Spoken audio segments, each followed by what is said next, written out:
It's 5:30. There is no one registered to speak at the public forum and no one has turned up unannounced, so there'll be no public forum.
Good evening, it's 5:45 and I'd like to declare open the Ordinary Council meeting of Monday the 25th of May 2026.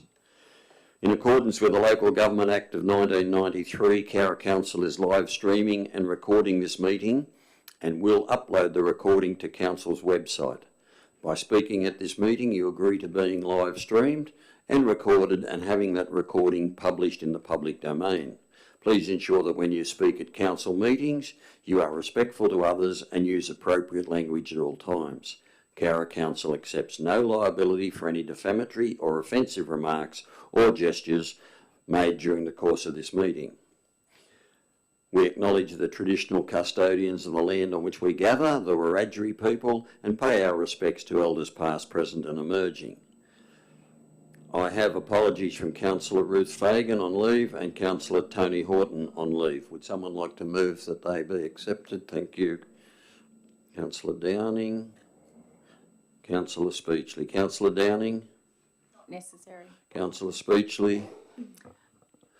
Anybody else wish to comment? Write a reply. Councillor Downing. Put the motion. All those in favour? Aye. Pass. Thank you. 1.4 Disclosures of interest. Councillors and staff, please indicate in relation to any interest you need to declare. A. What report or item you are declaring an interest in, whether the interest is pecuniary or non-pecuniary, and what is the nature of the interest. Councillor Kiss. Thank you, Mr Mayor. I'd like to declare a minor non-pecuniary interest for item 5.4, the donation to request by Takesha Pollard. I'm the chair of the Neighbourhood Centre and the applicant has advised in the application form that there's already been a donation received from the Neighbourhood Centre to her cause. I will remain in the chamber. Thank you. Anybody else? Okay. We have no presentations. I'll take a motion to confirm the minutes of the Ordinary Council meeting held on the 28th of April 2026. Councillor Kiss. Councillor Downing. Thank you. Councillor Kiss. Not necessary, thank you. Councillor Downing. Anyone else wish to comment? Write a reply. Councillor Kiss. Not needed, thank you. To put the motion. All those in favour? Pass. Thank you. I'll now take a motion to confirm the minutes of the extraordinary council meeting held on the 11th of May 2026. Yeah. Councillor Wright. Councillor Kiss, thank you. Councillor Wright. It was just a meeting held to move that we put our long-term program and budget on exhibition. Thank you. Thank you.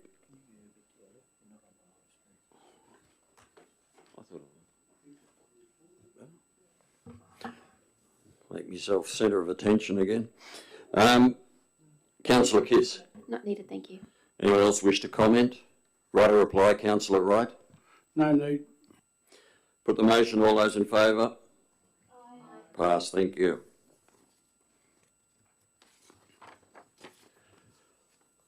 Item 3.1, these are the recommendations from the General Committee of Monday the 11th of 26. 3.1, the Cowra Sportsfields Master Plans. Councillor Downing. Councillor Watt. Councillor Downing. Thank you, Mr Mayor. The Sportsfields Master Plans for West Cowra, Rec Ground, Mullian and Edgell Park have been exhibited to the public. There were no submissions.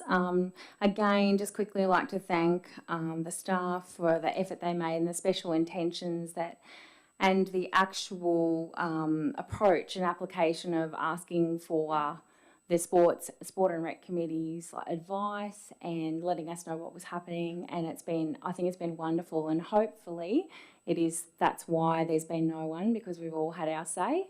Looking forward to it, looking forward to the women's change rooms going ahead, hopefully this next financial year, and working on the rest of the plan now we have it.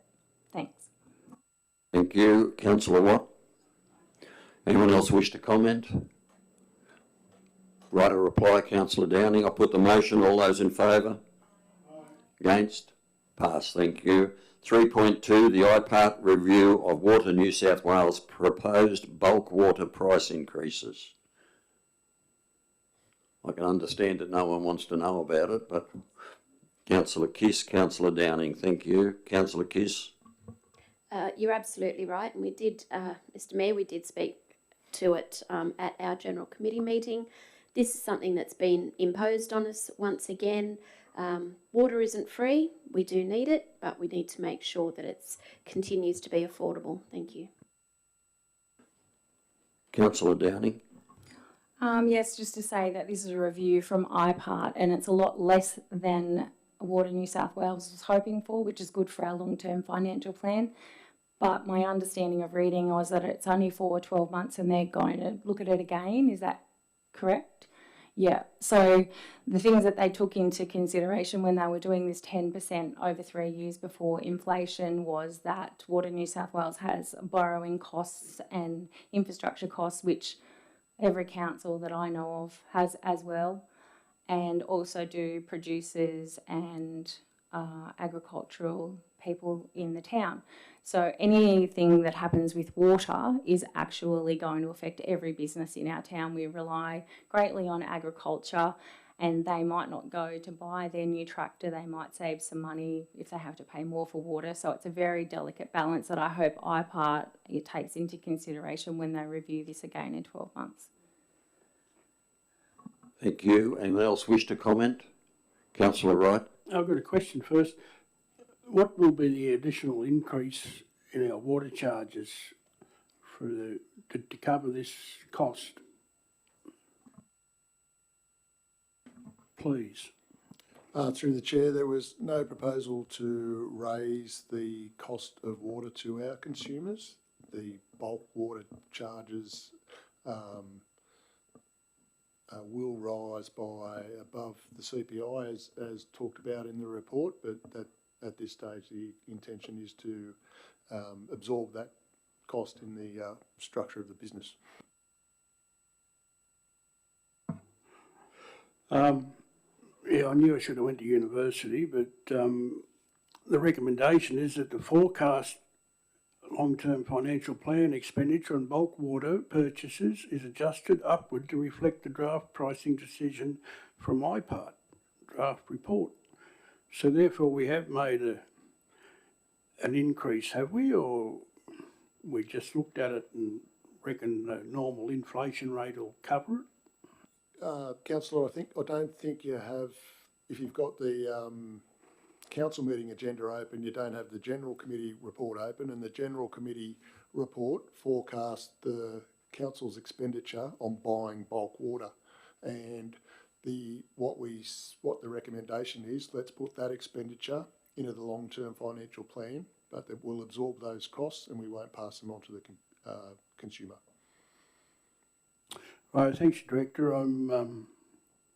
I hope that's possible because, admittedly, if our bulk water price goes up 10%, that doesn't necessarily flow on to mean that the cost of water to our consumers will be 10% higher, because there's a lot of costs expended after we pump the water from the river. So I hope that you can manage the budget to limit the impact of these charges. However, we need to make sure that we don't keep absorbing them, and we'll get to a period where we're not getting enough money for our water to maintain our infrastructure.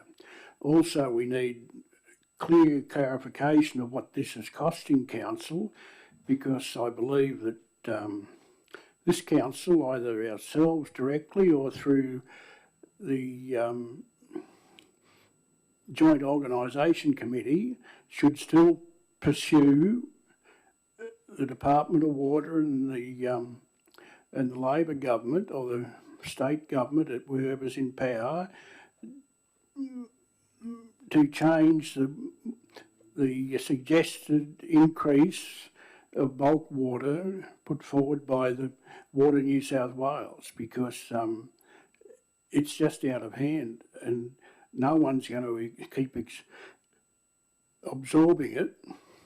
And the problem is, if less people use the water and don't irrigate or whatever, those charges will be levied over a smaller user of water, and therefore the charges will increase a lot more than what they forecasted.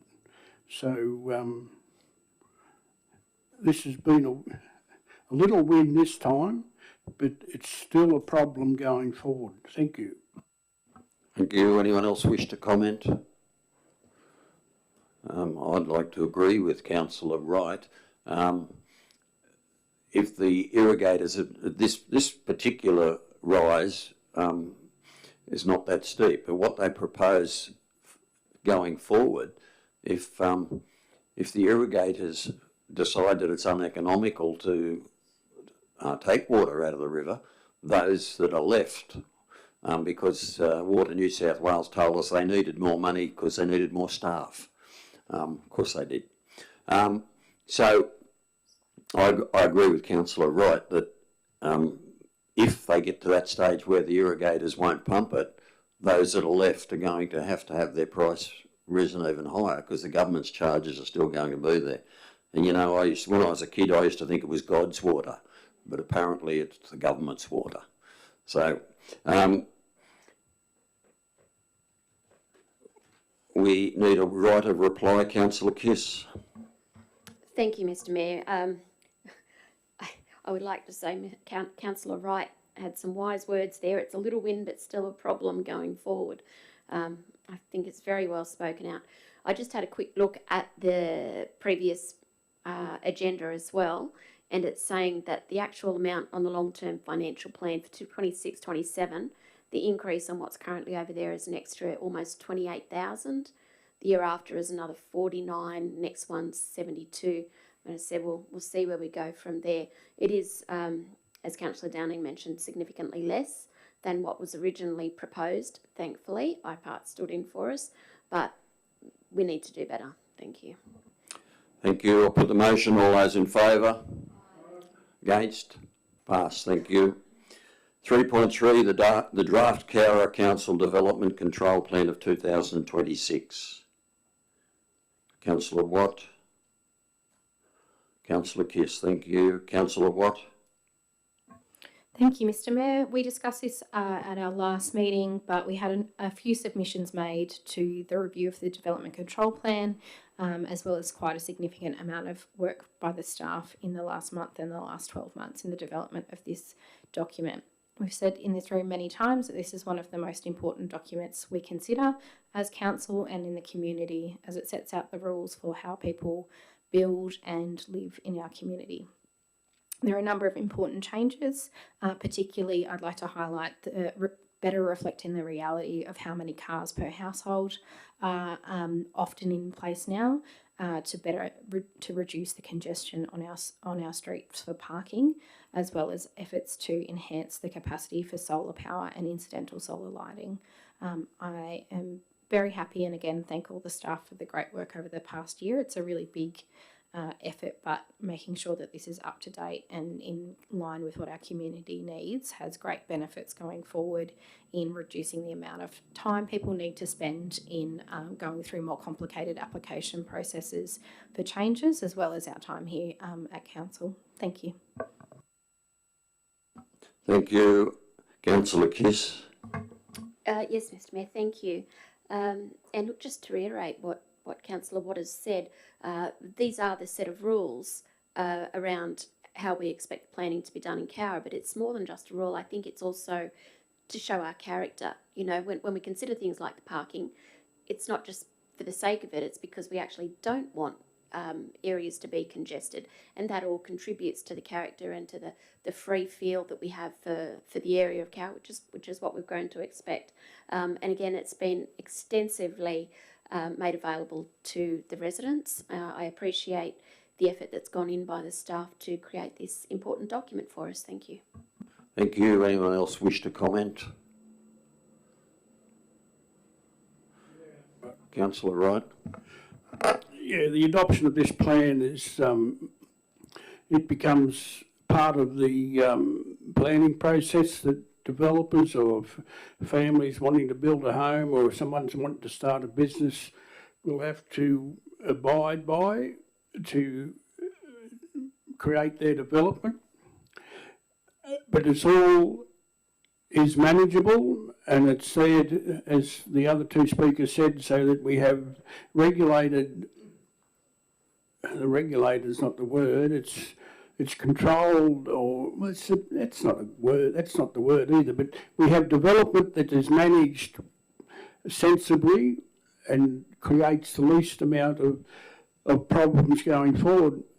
And I'd just like to say to anyone that's listening out there, if you want to build something in Cowra, that we are open for business, and come in the front door and talk to our staff with your initial planning discussions and get ready to lodge a DA. We're here to see things happen. Thank you. Anyone else wish to comment?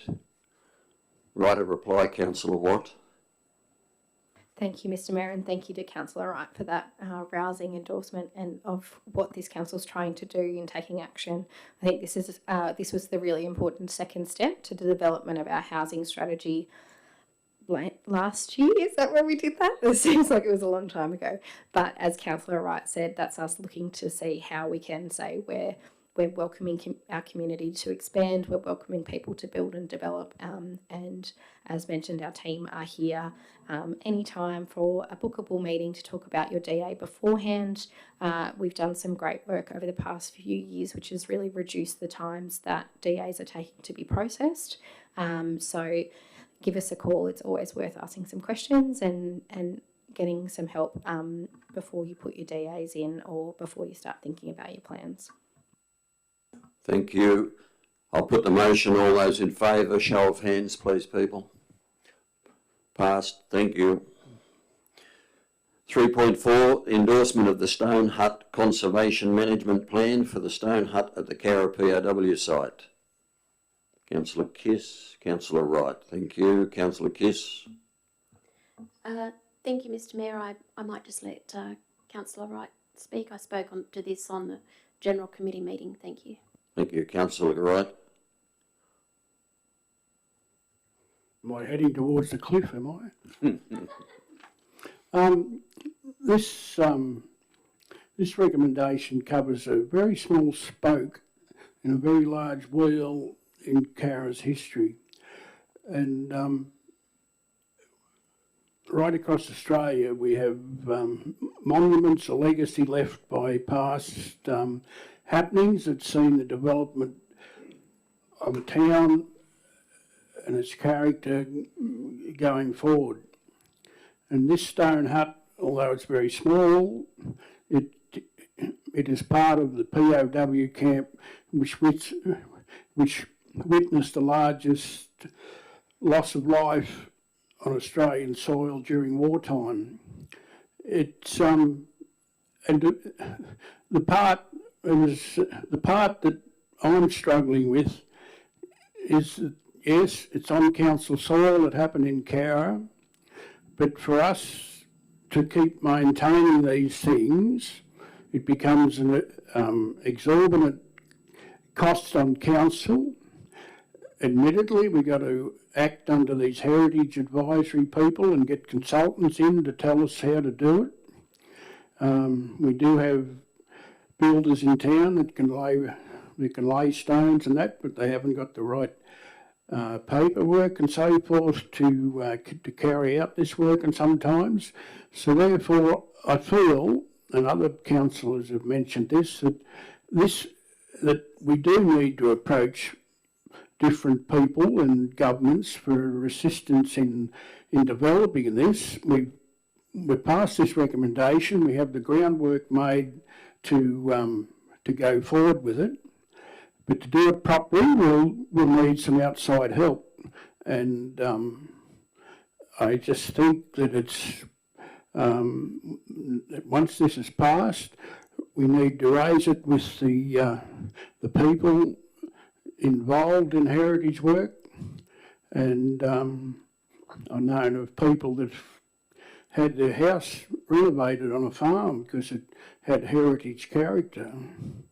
But this is a public space that we want to show what happened and why things happened here. And I think we have a very good case going forward that the government should be able to provide finance to help bring this up to standard in a quick time, not over a staged development. And besides the work that we've done, we've had a lot of endorsement from the Japanese community, and Cowra has built a major friendship thing, a program out of this tragedy. And it was the people that was involved in the war itself that largely drove this this reconciliation, and those people's efforts should also be remembered in our attempt to restore these small items of history. Thank you. Thank you. Would anyone else wish to comment? I'll just like to say that this particular hut was built by the Italians. It was the electricity hut. The Italians were so good. They had a lot of engineers. They were happy enough to be here. Some came back after the war. But this is, we're lucky that it still survived. Most of the camp's not there anymore. This bit is. So I agree with Councillor Wright that we'd be looking for grants to look after this. But I think if we can look after it, we should. So, Councillor Kiss, right of reply? Thank you, Mr. Mayor. I'm glad that I'm just here to do a bit of a sum up. Look, it is very much an important part of Cowra's history, and I do agree with Councillor Wright, as you reiterated there too, Mr. Mayor, that the maintenance funding would ideally be sourced from grant funding. Thank you. Thank you. I'll put the motion. All those in favour? Against? Passed. Thank you. 3.5 is the councillor information request of the committee meeting on Monday the 11th of May. It was the questions asked by councillors that weren't in the agenda, and it was in the late agenda. Councillor Kiss. Councillor Downing. Councillor Kiss. Not necessary, thank you. Councillor Downing. Anyone else wish to comment? Right a reply, Councillor Kiss. Not needed, thank you. Put the motion. All those in favour? Pass. Thank you. 4.1, the Section 355 Committee, the draft minutes of the CBD Committee of the 15th of April 2026. Councillor Watt, thank you. And I'll second that. Councillor Watt. Thank you, Mr. Mayor. This meeting of the CBD Committee in April, the committee received a briefing from Director Hackett on the development of the mobility map for Cowra, which is a really exciting development to help people with higher needs access our community and find places that are more welcoming for them. We also discussed the ongoing project of the footpath trading waiver period implementation and encourage everyone who is in the Main Street or Redfern Street to reach out to our council staff to see how they can engage in that. As has been discussed in the room before, we have decided to waive the, I'm going to try and remember all three, the application fee, the inspection fee and the annual fee for anyone who applies to have their footpath trading registered this year. That means both, full-on footpath trading of selling things in the street or having people eat in the street, as well as signs and any produce or products that you put forward there. We also discussed the development of a big project of ours at the CBD Committee of the development of a retail opportunity analysis. We're rebranding, that may or may not be the words, but essentially looking at a more positive frame of a retail gap analysis to support council in highlighting what is in the community now, supporting and promoting local businesses, and also finding those gaps so that we can, so that our council staff can have some supporting documents for going and pitching to future businesses or future people coming to town of where those gaps are so that we can try and facilitate in a way that doesn't kind of impede on our local businesses. We're very keen as the CBD committee, and I think it's a really important frame to say we shouldn't always be focusing on new businesses coming forward and prioritising new businesses. It needs to have a balance of recognising those people who are in town trying really hard and who've put in the hard yards going forward, and we want to make sure we both support who's already here and grow our town as we go. So another very engaging, exciting month. We're off on an excursion next month, so get keen to hear about that next time I come back. Thank you. Yes, the CBD committee is changing its shape a little bit now. The hard slog is over and we're now in probably maintenance mode, but we'll pick little things now and try and work on those, what we can do and what we can't do. And probably it's maintenance as much as anything, but I totally agree with Councillor Watt. Much better to try and keep the businesses we've got in town going well. It's a lot easier to do that than to attract new ones. So we've got to be careful with our approach, but we are on the lookout for what we can do. I notice we've got very few empty shops at the moment, a couple up in the arcades, but the main street itself is pretty good. So we're getting there little by little, and I think that's probably, if you want to sustain it, little by little is the way you go, rather than crash bang. Would anyone else like to comment? Councillor Kiss? Thank you, Mr. Mayor. And the CBD committee is obviously off doing some wonderful things, exciting things too. I just had a little bit of concern about the process regarding the social media communication strategies. So it's page 37, 5.6 in the minutes. And it mentions about there's discussion to be had with the Business Chamber on using the It's Happening in Cowra social media account. And anyone who knows me knows that, you know, I consider Facebook can be an absolute wonderful thing for positive communications.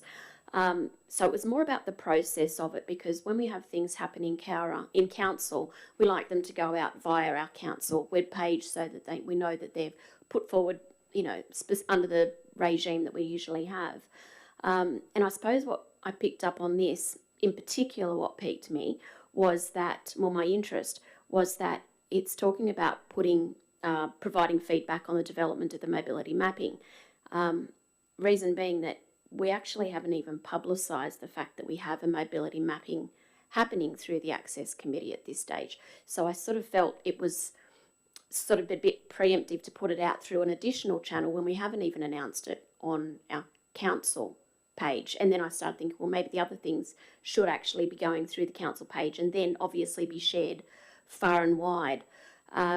So I just thought, with anything that's coming through council, through Facebook, I believe that it should come through the council webpage first to then be able to be disseminated. And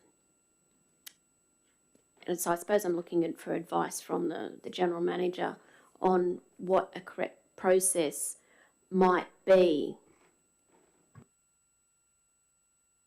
I wasn't at the meeting, Mr. Chairman. Councillor Watt or yourself maybe I'll answer. My understanding is that the agreement to publicise the three key issues could well come through the council social media, but in addition to that, there was talk about using the Business Chamber's It's Happening in Cowra social media account, particularly to promote individual businesses, which is not something the council's geared up to or able to do. That's my understanding. Yeah, I'd be very comfortable in saying that. Watt. Yeah, we're very comfortable in saying that, and I think it's realistic for committees to put forward what they're speaking about or what they're doing as a committee. That doesn't have to be something that council goes through a meeting and approves to say what we talked about.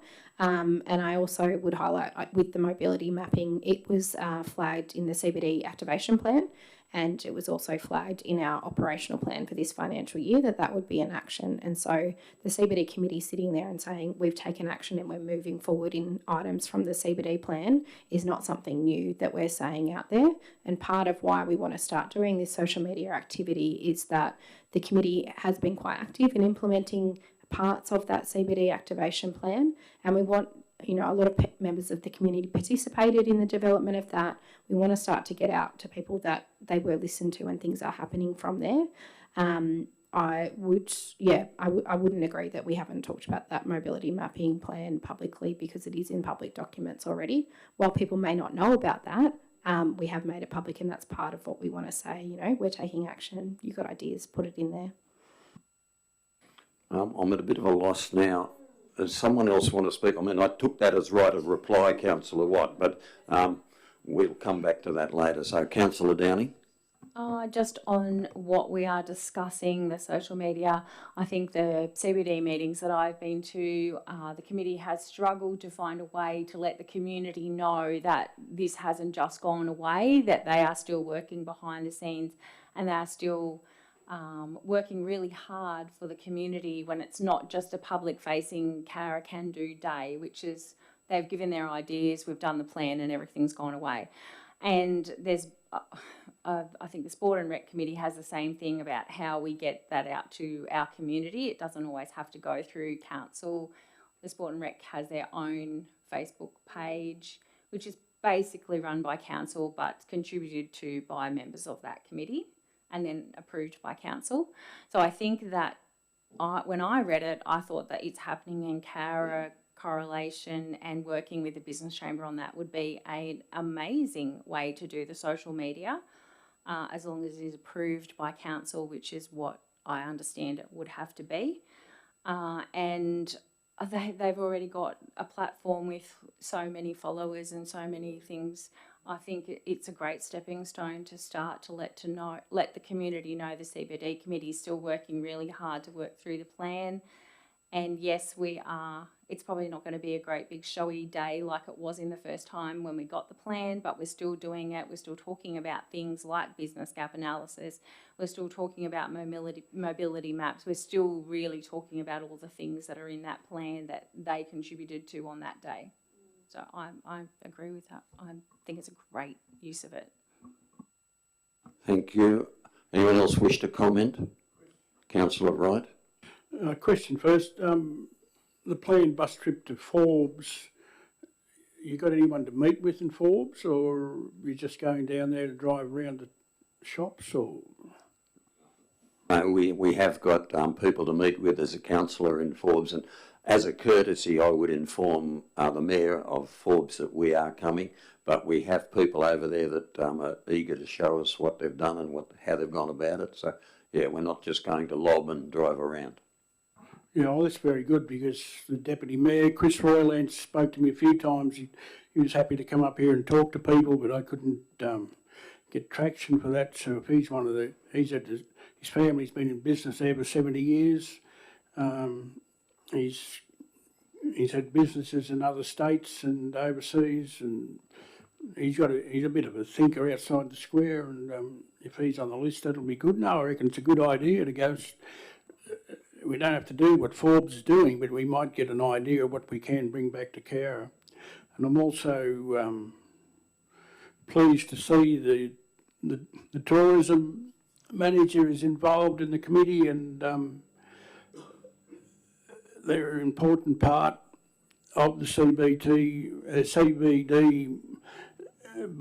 being energised, because people can stop there first and they might want to know what's available in Cowra, and if they're got the information, they can pass it on. Also, they are a retail outlet, and I'd also comment that I had a friend bought a Cowra cash card as a birthday present, and asked for any what businesses it can be used at. Then she got an A4 page, only one column each side, but it filled both. It was the full length. There wasn't many businesses in Cowra that aren't using that, so that's a good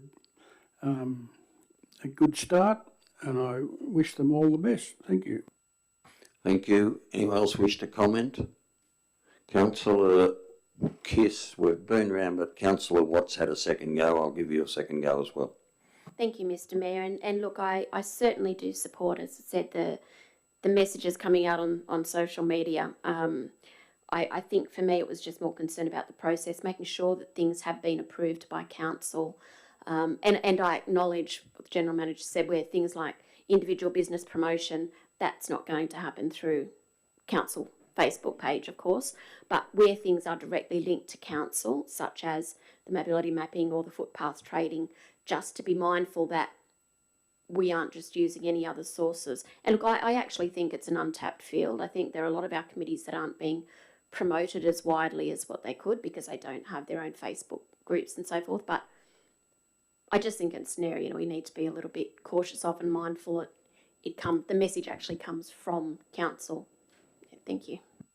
Thank you. Councillor Watt, I think you've had right of reply, but would you like to add to your right of reply? I think I actually answered a question asked by a staff member and was delegated that by the General Manager. It's fantastic that the CBD committee always gets such strong engagement from my fellow councillors, and I think it's a really great endorsement of why the committee exists, because it's a really popular and engaging space that we need to be in as council. It's definitely an area of development. Our committees haven't always been ones that communicate out, but I think that it has been one of the challenges of committees, that it isn't always clear what is done in those spaces unless you are a volunteer who is on one of those committees. And I think I'm constantly inspired by some members of our community who've been on committees like this for decades and contribute to the community, and I think it would be great if some of them were better known. I don't know if you have read the Cowra history book very recently, but a few of them are highlighted in there, one of them being Jan Monday for the many, many committees she's been on over time.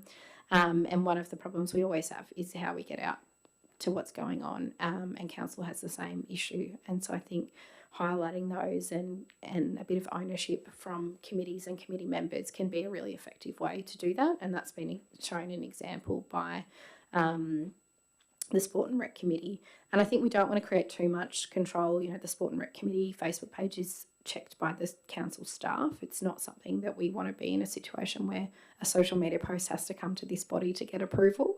That might be quite lengthy. I have worked at a government department once where 10 people had to approve a tweet, and I would hate if council became that person.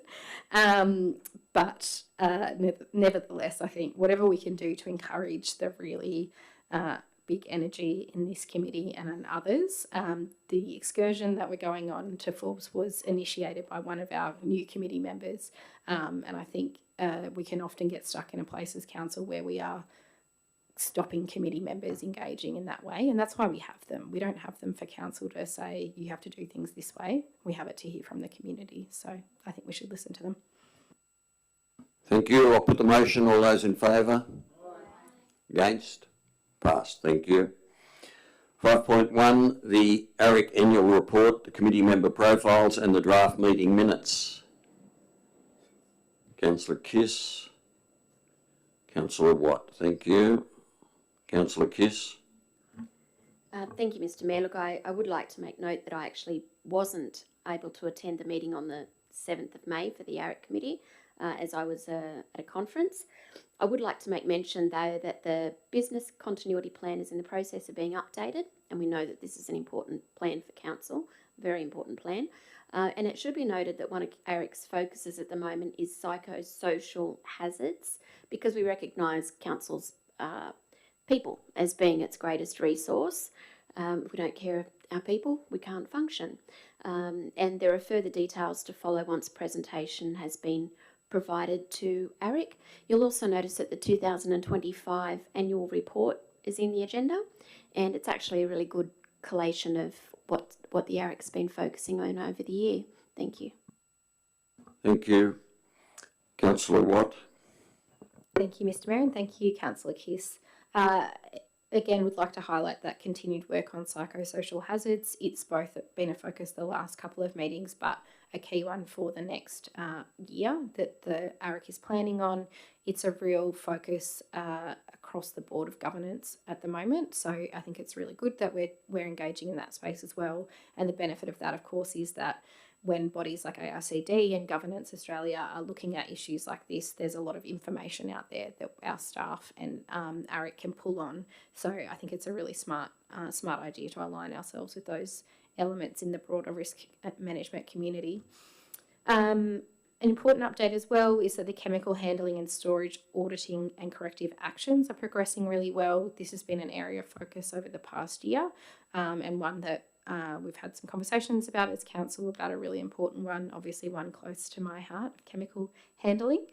And as Councillor Kiss noted, this has the ARIC annual report, which notes, I think, a really good quote from here of, even with the resource limitations of small councils, even with these constraints, council has shown strong dedication to the process, advancing the legislative and guideline requirements efficiently and constructively. I think that's a pretty good endorsement, as well as council elevated its internal commitment to risk management and governance. And I think that's a pretty good endorsement of the actions taken in the past year of council. The key committee activity for the past period, as said, chemical handling and storage, biosecurity compliance, records management, and the DA process. And as we mentioned before, we've seen some great improvements in the DA process as part of these reflections, and a focus on IT and psychosocial hazards. Going forward, we continue that work in psychosocial hazards as well as the business continuity plan, and I think hopefully happily received by council. It's good to see it coming up on the agenda because it's something we've raised a lot, a refocus on that policy management framework of how frequently we are reviewing our policies and making sure we're not getting into a situation as we have where it's kind of 20 years since some of them have been looked at. And I think part of that is the two sides of, well, how often do things have to be reviewed, which documents, change, and what are our kind of, something you look at what the triggers are for when you review. You don't always just review it every 4 years because that's in the calendar. You have triggers like, oh, that legislation's changed, or something's come up through our reporting elements where it might think we need to change that policy. And I think that's a much healthier way rather than letting it sit for every 4 years and then trying to remember what went wrong the year before. So I'm really looking forward to being part of that conversation and for us to keep adapting that our risk management frameworks. Thank you. Thank you. Would anyone else wish to comment? Councillor Wright. First question, the business continuity plan. Has our plan been found to be redundant? It's so much so we've had to hire a consultant to redraw what we've got? Through the chair, the existing business continuity plan was subject to a test exercise. The number of weaknesses were identified, and the view was taken that in the best interests of maintaining our operations in sense of an emergency, we would be best off undertaking a complete rewrite of that. And on that basis, we undertook an external procurement exercise and engaged a provider to prepare that plan during this financial year. Thank you. Second question is, what is psychosocial hazards? Is that a new word for something we were already doing? Through the chair, psychosocial hazards are risks that attach to the emotional, mental well-being of staff. It can include, for example, instances of bullying. Overwork can have an effect on people's psychosocial health as well. This is an emerging area of risk across councils and businesses, and has been recognised in the industrial courts as something that can expose an organisation to liability. So for the interests of maintaining a healthy workforce and on managing that risk to the council operations, this was prioritised as an audit to be undertaken this year. No, thank you for the answer to those two questions. Regarding the business continuity plan, I admit we need to update things as we go along. I was involved in the first one, but that's not saying it'd be perfect, but it sounds like these, it's going to develop into system where we have these plans, and after 4 or 5 years they're deemed to have weaknesses, and we just employ another consultant to come in and give us some advice. And we had that with a sale yard safety plan where we had to be authorised to go into a sale yard if you went there more than 3 times a year. And we had 60 people there at the initial opening, and an initial update for the lecture, and the fellow standing up the front, he says, "What am I doing here?" That's the question to us, and everyone was sitting there. Well, no one is, when you deal with farmers and that, they don't like to say much directly. They were there because they felt they had to comply with the new regulation, and I said, well, it's probably, me being me, I said, it's probably keeping you off the unemployment line by you being here to advise us on what to look for when we go into a sale yard. And we finished that day, and I said, now take us out to the sale yard here and show us what these hazards are. And he said, oh no, I can't do that. It's quite obvious if he showed us what the hazards were, and then we did what he told us to do, and we still got hurt, he'd be in trouble. So they protect themselves by doing this, and this, I just hope that this consultant doesn't do a desktop audit and a cut and paste from other councils to fit into what they think we might need here, and then when we go to finally operate this plan, it won't work if we're not involved in it ourselves. The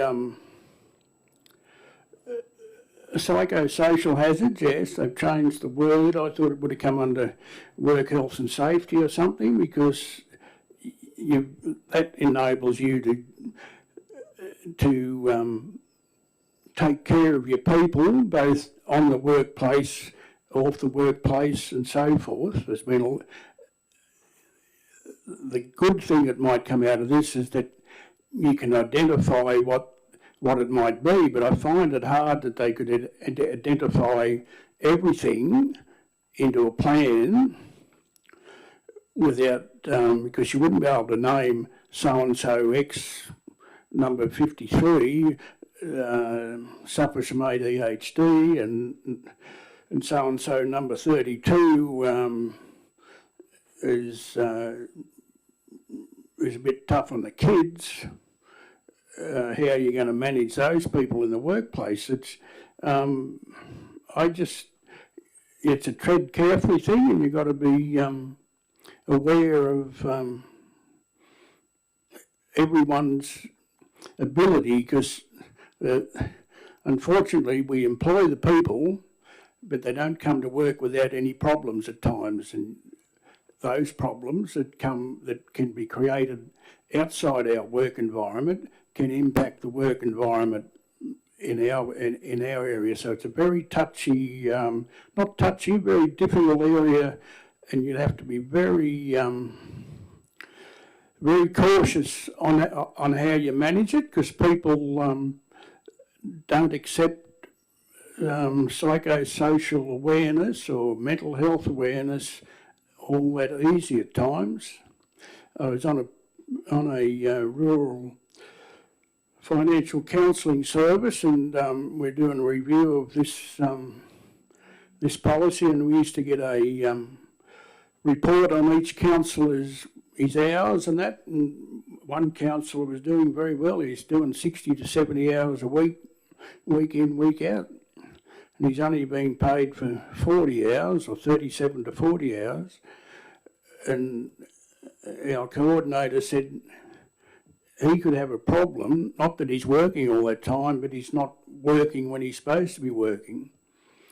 And he could be at the office for those hours and putting them down, but he might have been staying at the office because he didn't want to go home, and things like that. So and I asked our general manager once, I said, there's often a lot of lights on here at night, and he said, oh yeah, staff catching up and that. And I said to him, well, you've got to be careful, it's not the same staff member catching up all the time, because there might be something else happening. Like, I'm not, and this is on public record, it's, I find it's very difficult to as an employer, or which I'm not a big employer or anything, part-time employer, but I've had experience, and even when a farm worker comes to work or a shearer comes to work, you can spend the first half hour just talking about things not relating to the job they're going to do for the day, but it gets them in the mood to be able to do the work for the day. So I hope it does come together well. Thank you.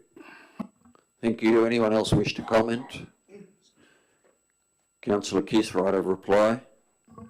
Not necessary, thank you. I'll put the motion. All those in favour? Against? Passed. Thank you. 5.2, investments and financial report.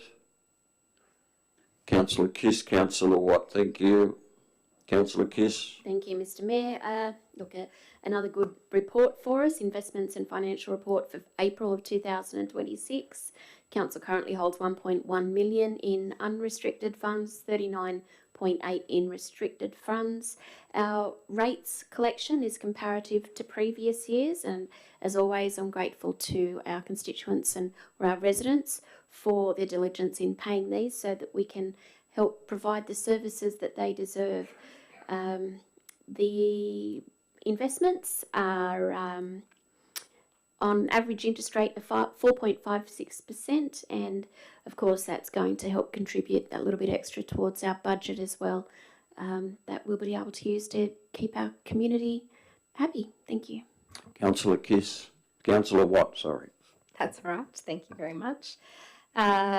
Interest rates continue to be below where we would ideally like. Part of this is that we're coming towards the end of this is on our investments, coming towards the end of the financial year, and our investments are primarily in the longer term. So I'm a little bit concerned there because part of the articulation we've got in the past for our interest rates dropping below average is that they are in shorter term interests, and so we would be transitioning them, but we are quite a bit shifted there. So that's obviously going to be something we're focusing on going forward.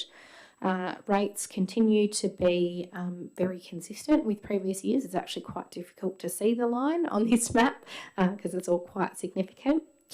QBRS reflects, as we'll talk about a little bit later, we have it looks like there's quite a bit of movement and not in line with where we had budgeted, but that's because of decisions that we've made around reducing our interest rates on high long-term loans, as well as notes raised later around the delay of some projects.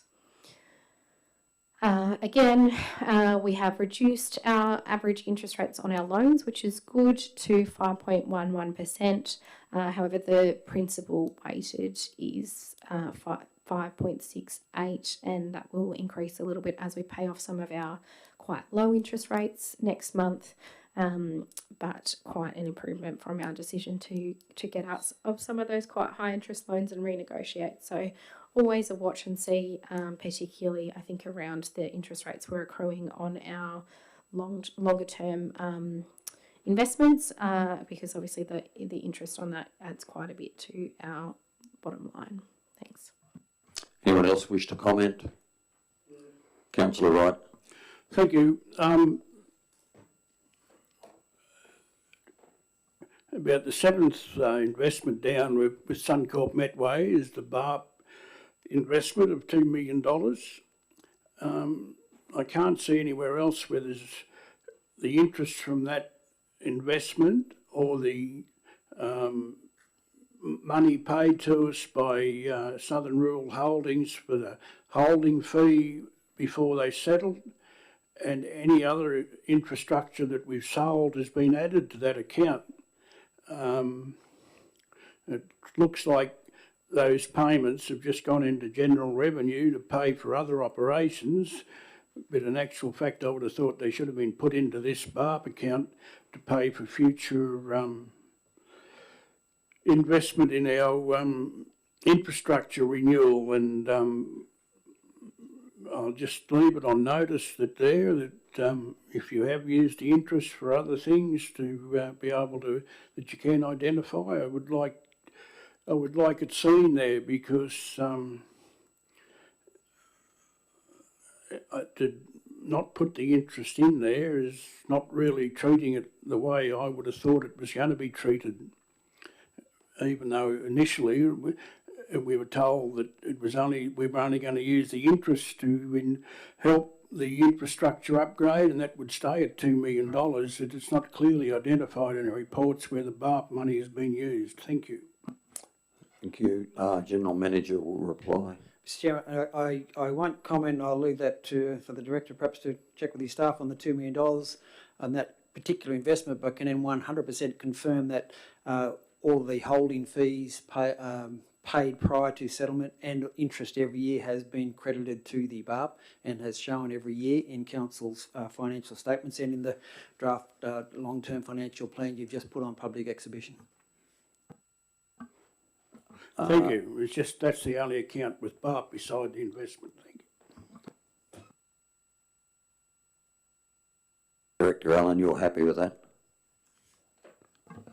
Yes, I am. Look, I will come back with confirmation, but my understanding of the accounts is that interest and does get deposited directly into the BARP. So, but I will go away and confirm and come back later. Thanks. Anyone else wish to comment? Right to reply, Councillor Kiss. Not necessary, thank you. Put the motion. All those in favour? Pass. Thank you. 5.3, the payroll tax update. Councillor Kiss. Councillor Downing. Councillor Kiss, thank you. Thank you, Mr Mayor. Look, don't think the first thing I'd like to stress is that this New South Wales revenue payroll tax debt has not been of any of Council's doing.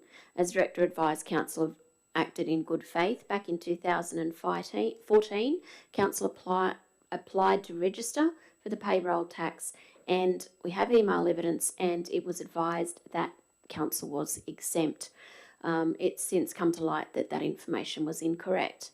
I'm torn between being grateful to Revenue New South Wales for reducing our liability from the original $203,000 down to $122,000.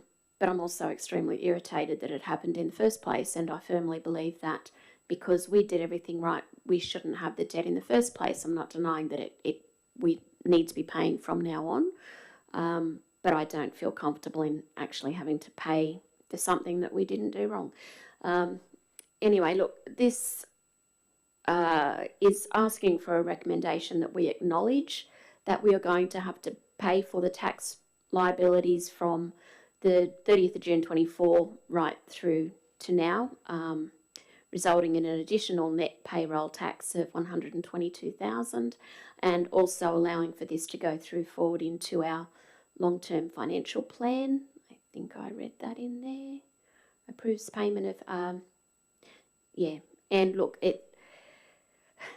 I'm not happy about it. More than anything, not happy about us having a debt at all. Not happy that Revenue New South Wales didn't just say, you know what, sorry, we made the mistake, let's just wipe it. But I do believe, as the Director has said, that the Council staff have had numerous conversations with Revenue New South Wales, and we just have to be grateful with what they've offered us. Thank you. Councillor Downing.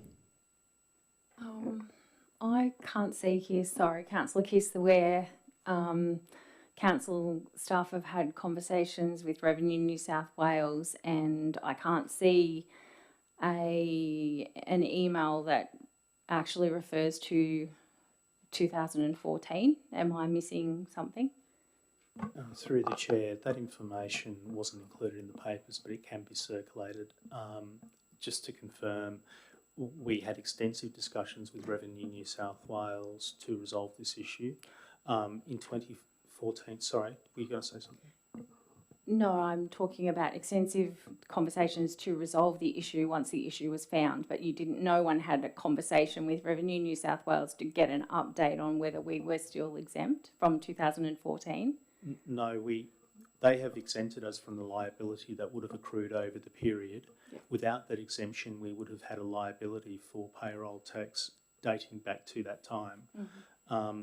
When Revenue New South Wales appraises of this issue, they initially sought to give us a a bill from 2021-22, I believe, until current, and then obviously ongoing.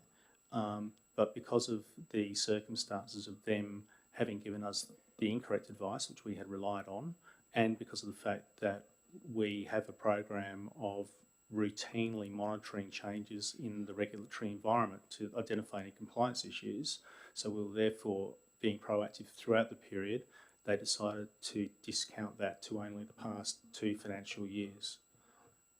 Thank you.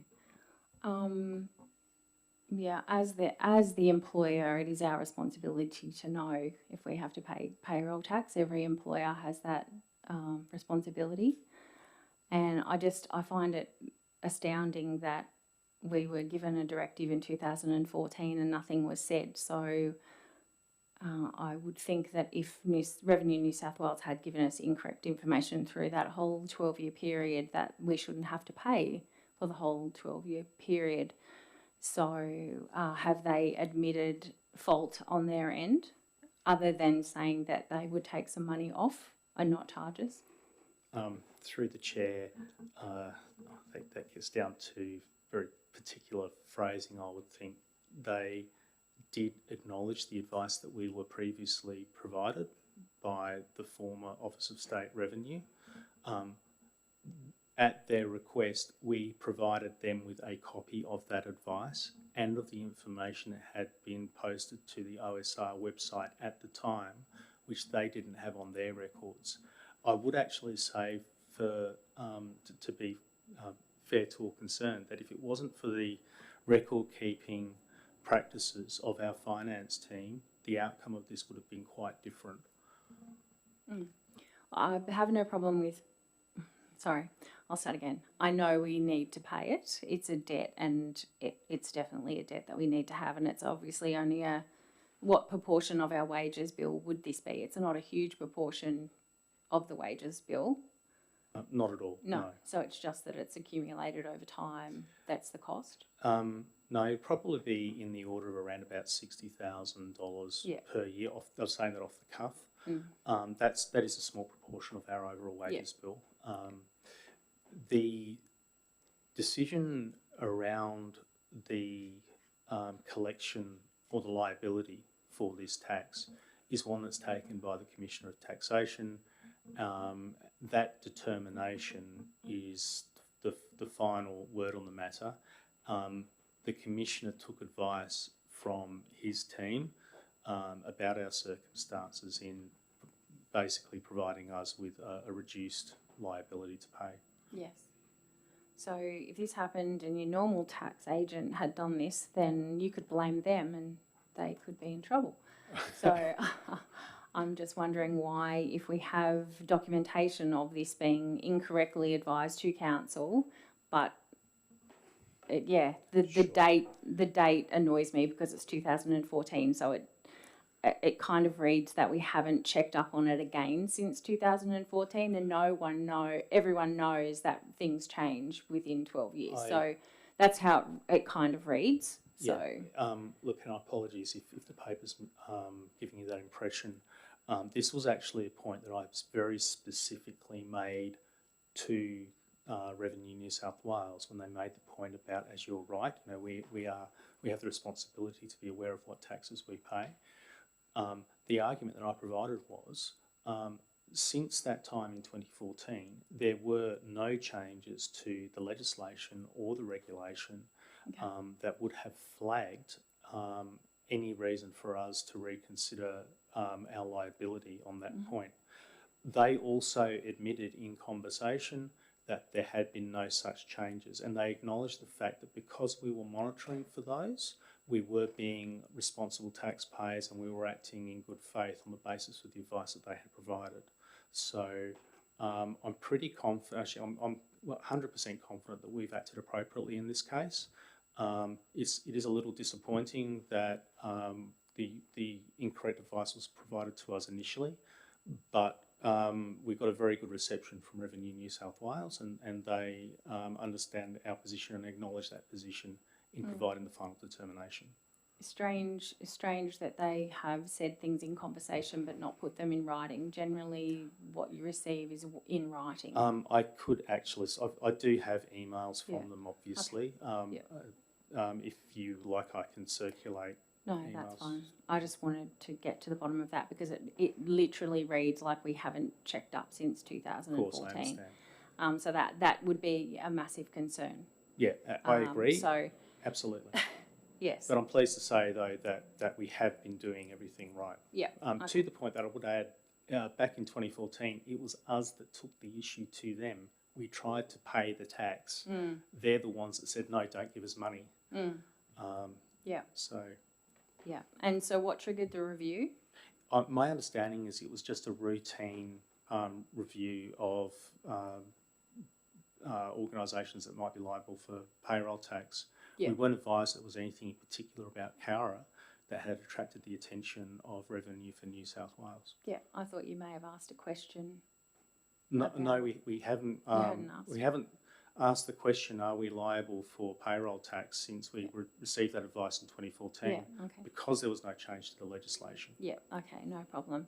And I can see where it's coming out of. The public cemeteries, water and sewer is going to cover that 122,000.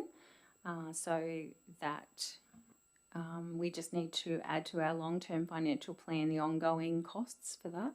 That's correct. Okay. In the we'll make a fourth quarter adjustment to the current plan to include budget lines under each of those areas, so that we can bill accordingly, and then that line will be retained for all future budgets.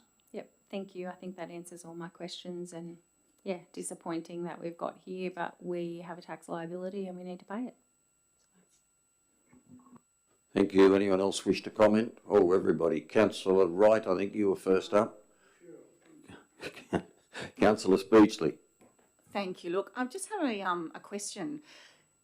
Obviously, this type of payroll tax applies to regional councils more than municipal councils. So I'm wondering if there are any other councils that we know of who have been caught in this same situation. Through the chair, I don't know. We came within the scope of this because we operate a cemetery, because we provide water, and because we provide sewage services.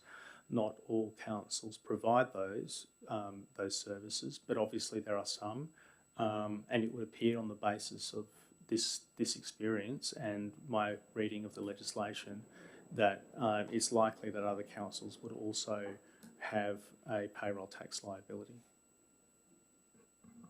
Councillor Watt. Thank you. I think that probably answers my question, but I'm still going to ask it. Have we engaged with Local Government New South Wales about whether other councils have been involved and whether they could give us advice on how to proceed with this? Because if a few are in this situation, it might be worth putting a bit of a collective case as to why regional councils are being forced to cough up when they were given alternate advice. No, we haven't done that.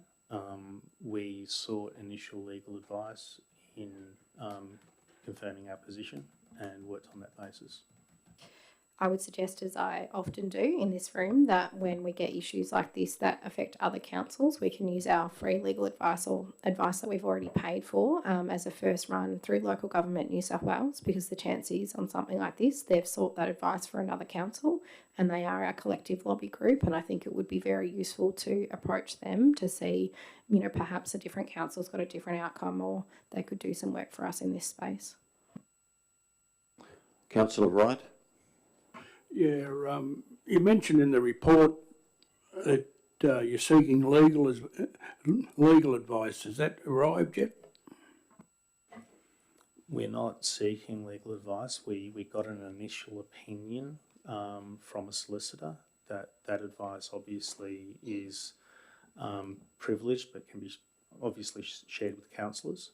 The advice essentially was that yes, we have a liability for payroll tax. Next question is, Revenue New South Wales operating on behalf of the ATO or just operating on behalf of themselves? They're actually two different levels of government. The ATO is the Commonwealth's Australian Taxation Office. Revenue New South Wales is the state government equivalent. So this liability is given rise through state government legislation, so they're the appropriate body to deal with. It worries me when we get a legal comment, but it's not printed and presented to us, but it doesn't matter. I'm trying to be positive here. The only positive thing is that we could have had the use of $122,038.19 for a period of 12 years before we've been caught up by Revenue New South Wales, and so we've had that interest free for that period of time. So that could be about the only plus to come out of this. And it's constantly been portrayed in the media and everything that payroll tax is a tax against employing people. And once we go over a certain limit, we have to pay this payroll tax on top of all the other charges of workers' compensation and superannuation and sick leave and everything else. Not that I'm saying we shouldn't pay that, but this is going to be a tax on top of everything else. And it's surprising, I suppose, when you look at it, it mentions water and sewer, and they're the only two, that's two of our operations that's not tied to the IPART rate pegging system, so therefore it probably puts them out as a different operation. And the cemeteries, well, someone's got to run the cemetery, and we've taken the honour of doing that to be maintained, so it's maintained in a good method. We're not dependent on a third-party person to maintain the ambience up there. And water and sewer are a basic council service, and I find it disgusting that they're going to put us into a payroll tax situation on providing a basic service to the community. And basically, I'm not going to support this. I think we should hang out and end up paying it on the courthouse steps, take all the legal business we can to get some from that initial 2014 that we were exempt. The only reason we could have been exempt then, we weren't paying enough wages. And the growth of wages since 2014 might put us into that level, although it looks like we're paying double the amount of what that level is. I think it is, from what I saw, the figure, 1.5 million. I think we're about 1.3 or 4 over that. And I'm just not happy how this has all come about. So for that reason, I'll be voting against it and making and I think council should make all the representations to local government New South Wales and to the state government that we are being charged payroll tax on providing a basic service to the community. No one else is going to supply it. It's not an open tender type thing. In the city, it's provided by one person, so I suppose they must be paying a massive payroll tax, but then they've probably got people employed to do a breakdown of wages and so forth to keep them under the payroll limit. And they might split it up between each council that they represent and so forth. But I'd be completely wrong there, because everyone operates above the line, and it is Kerry Packer said once he's happy to pay all the tax that he's supposed to tax, but no more than what he needs to pay. And this is just a obscene extra bit that Revenue New South Wales has placed on us. Thank you. Anyone else wish to comment? I'd just like to say that I agree with Councillor Wright and probably everyone else in the room. payroll tax is an insidious tax where they tax you for employing extra people. Like, it just goes against all common sense. And it was supposed to disappear when GST came in. That was part of the deal. When GST came in, payroll tax was supposed to disappear. It hasn't happened. It's an insidious tax, but that's not the point we're talking about tonight. We owe this money, and that's the legal opinion we've got. We're going to have to pay it. But none of us like it, and I don't blame anyone for not liking it. Right, a reply, Councillor Kiss. Thank you, Mr Mayor, and thank you, councillors, for the discussion. It's not a very positive topic. For Councillor Downing's response, I did just locate where we found the copy of the email, and because I thought I knew, I'd read it somewhere. It's in our late reports on page 5 as a response to your inquiry, where it says a copy of an email was received from the then Office of State of Revenue in 2014, advising that council was exempt. We retained a copy of this email.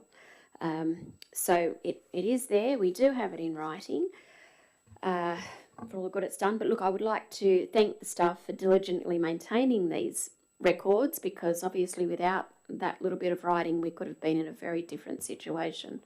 Thank you. Thank you. I'll put the motion. All those in favour? Aye. Those against? Declare it carried. Thank you. 5.4, donation request from Takesha Pollard. Councillor Kiss.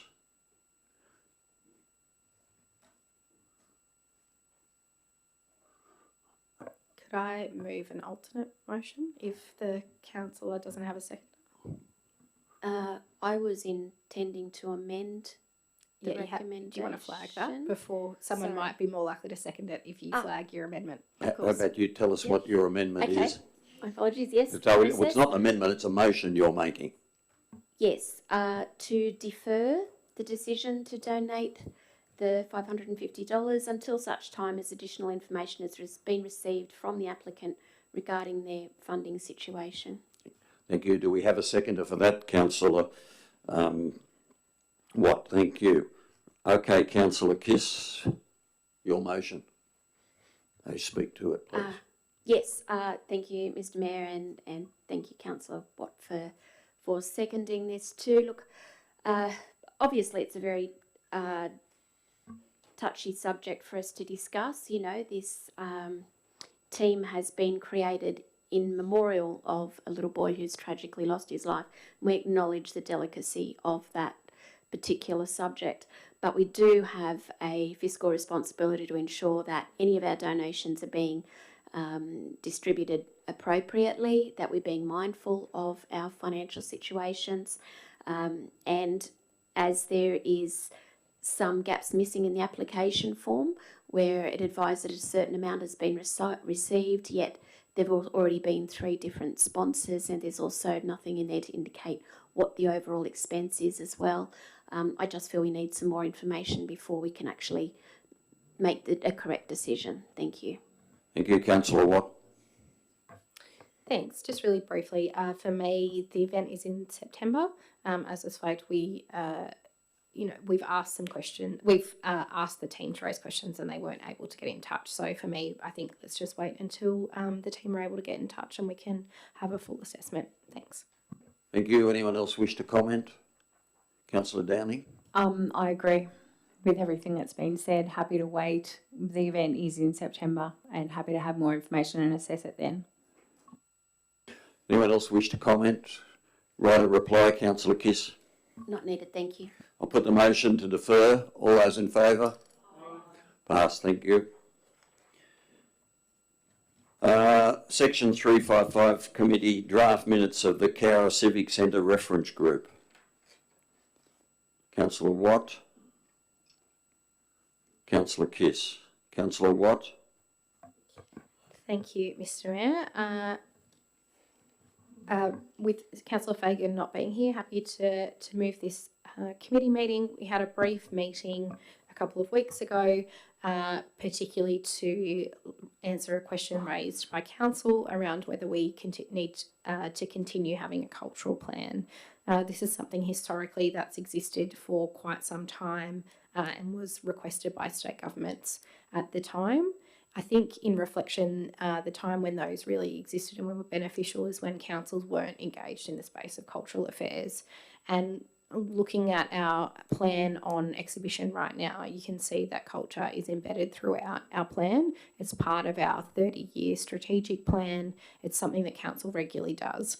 And we've received advice from the grants officer that this no longer is a document that he seeks to use in applying for grants, and that our other plans that we've got developed, such as the Civic Square Master Plan, the Art Gallery Plan, and a number of tourism and other elements, particularly covered by the operational and long-term plans. We don't really need an additional plan on top of it. So the committee is putting forward a recommendation that we don't continue to develop a cultural plan at this point, and that we consider reframing the committee as it is as the Civic Centre Reference Group to being the Cultural Advisory Group, which I think, and to work with council on doing a review of the delegation of authority in line with that.